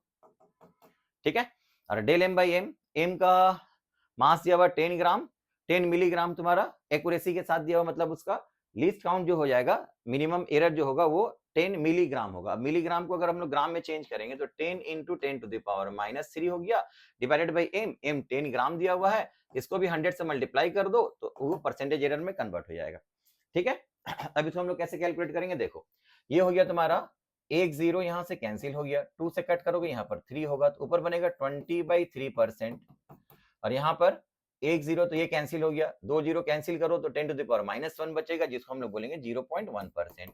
तो 20/3 होता है 6.66 या 67% बोल सकते हैं हम लोग, 6.66 या 67% बोल सकते हैं, और ये बन गया तुम्हारा कितना बताओ 0.1%, दोनों को ऐड कर दो तो 6.76%, 6.76% तुम्हारा आंसर हो जाएगा, 6.76% तुम्हारा आंसर हो जाएगा, ये हो गया तुम्हारा करेक्ट आंसर। ठीक है चलो ये बचा आज का लास्ट क्वेश्चन है, ये देखो इसको हम लोग कैसे मैच कर सकते हैं मैचिंग का क्वेश्चन बनाने का पैटर्न समझ में आ रहा है। क्वेश्चन का बच्चा देखो जिस टाइप का ओवरऑल कॉन्सेप्ट है यहाँ पर से ये देख लो, फिर error measurement, unit and dimension का ऑलरेडी मेरा पहले का एक वीडियो बना हुआ है, वो वीडियो देखोगे वहां पर पूरा डिटेल कॉन्सेप्ट भी समझाएं और क्वेश्चन का बहुत सारे एग्जांपल्स भी देख लाएं, इवन जे एडवांस का भी क्वेश्चन वहां पर किया हुआ है, तो वो सब भी देख लोगे तो एक ओवरऑल कॉन्सेप्ट मिल जाएगा, जिससे तुमको ये भी पता चल सकता है कि एग्जाम में किस तरह का क्वेश्चन आएगा, उसको हम लोग कैसे अप्रोच कर सकते हैं, और जो टाइम रहता है उस टाइम के अंदर जनरली जो नीट के अंदर टाइम मिलता है बहुत कम टाइम मिलता है, उस टाइम के अंदर तुम लोग कैसे डायरेक्ट आंसर निकाल सकते हो। ठीक है, ये तरीका सीखना बच्चा बहुत इंपॉर्टेंट है। यहाँ पर भी मैचिंग के लिए बोलो क्या लॉजिक यूज करना है हम लोगों को, ये जितना चीज दिया हुआ ज्यादातर चीज का हम लोगों को डायमेंशनल फॉर्मूला पता है ना, जैसे कोएफिशिएंट ऑफ विस्कोसिटी, ये तो ऐसे याद रहता है, M L inverse T inverse, तो M L inverse T inverse यहाँ पर कहाँ है, देखो M L inverse T inverse यहाँ है, तो ये इसके साथ मैच करेगा, ए के साथ 4, ए के साथ 4 कहाँ पर है, ए के साथ 4, ए के साथ 4 है, तो ये दो तो एलिमिनेट हो गया, तो तुम्हारा आंसर 2 और 3 में से कोई एक आंसर होगा। ठीक है, 2 या 3 में से कोई एक आंसर होगा। अब अगर तुम लोग सरफेस टेंशन बोलते हो तो सरफेस टेंशन के लिए देखो बी यहाँ पर 3 है, बी यहाँ पर 1 है, चलो बी अगर मिल जाता तो आंसर हो जाएगा, अगर अगर देखते तो B3 यहाँ पर भी है, यहाँ पर भी 3 है, तो B3 के साथ ही मैच करेगा, तो उसको कैलकुलेट करने की जरूरत ही नहीं हम लोग को। ठीक है, फिर हम लोग दूसरा वाला देखते हैं, जैसे यहाँ पर देखो C1 C2 D2 D3 ये अलग अलग है तो जो डिफरेंट रहेगा उसमें तो कोई एक देखेंगे हम लोग। अब जो सरफेस टेंशन का डायमेंशनल फॉर्मूला क्या होता है, force per unit length, force divided by length कर दो, फोर्स होता है mL(T⁻⁻2) divided by L, L cancel, mt⁻⁻2 बचेगा, तो mt⁻⁻2 कौन सा है बताओ, mt⁻⁻2 ये है ना, तो सरफेस टेंशन इसके साथ मैच करेगा, तो बी मैच कर रहा है 3 के साथ, तो B3 के साथ मैच करने वाला कौन सा ऑप्शन है, देखो 2 और 4 में, यहाँ B1 है यहाँ B3 है, तो करेक्ट आंसर तुम्हारा कौन सा हो गया, दिस वन। इस तरह से हम लोग क्वेश्चन को पकड़ते हैं, एग्जाम में अगर क्वेश्चन दिया हुआ रहेगा तो किस तरह से हम लोग उसको अप्रोच करेंगे, जो टाइम दिया बच्चा मैक्सिमम क्वेश्चन नीट के लिए तो तुम लोग मैक्सिमम क्वेश्चन बोल सकते हो, जो टाइम लिमिट दिया हुआ रहता है उस क्वेश्चन के अंदर ही हम लोग उस टाइम के अंदर ही बना सकते हैं, ये इवन उससे भी कम टाइम लगेगा। तो ये जो ट्रिक है या ये लॉजिक जो है ये सब अगर सीख करके रखोगे तो एग्जाम में क्वेश्चन करना कुछ भी टफ नहीं लगेगा, बहुत आराम से कर सकते हो। समझ में आ रहा है? ठीक है, तो इसको प्रैक्टिस करो बच्चा, एग्जाम बहुत करीब है, तो जितना ज्यादा से ज्यादा प्रैक्टिस कर सकते हो पढ़ो, प्रैक्टिस करो। अब अगर कोई टॉपिक बचा हुआ है तो वो भी हम बहुत जल्द अभी डाल दे रहे हैं तुम लोगों को, लेकिन यहाँ से तुम लोग पढ़ो और ये तरीका सीखो, इसको एग्जाम में यूज करोगे, बहुत आराम से बच्चा तुम लोग एग्जाम निकाल सकते हो। नीट का एग्जाम निकालना मतलब बहुत इजीली तुम लोग पेज से क्वेश्चन को बना सकते हो। ठीक है, तो यहीं तक रहने देते हैं, अब फिर नेक्स्ट फिर नए टॉपिक के साथ हम लोग मिलेंगे। Okay, thank you.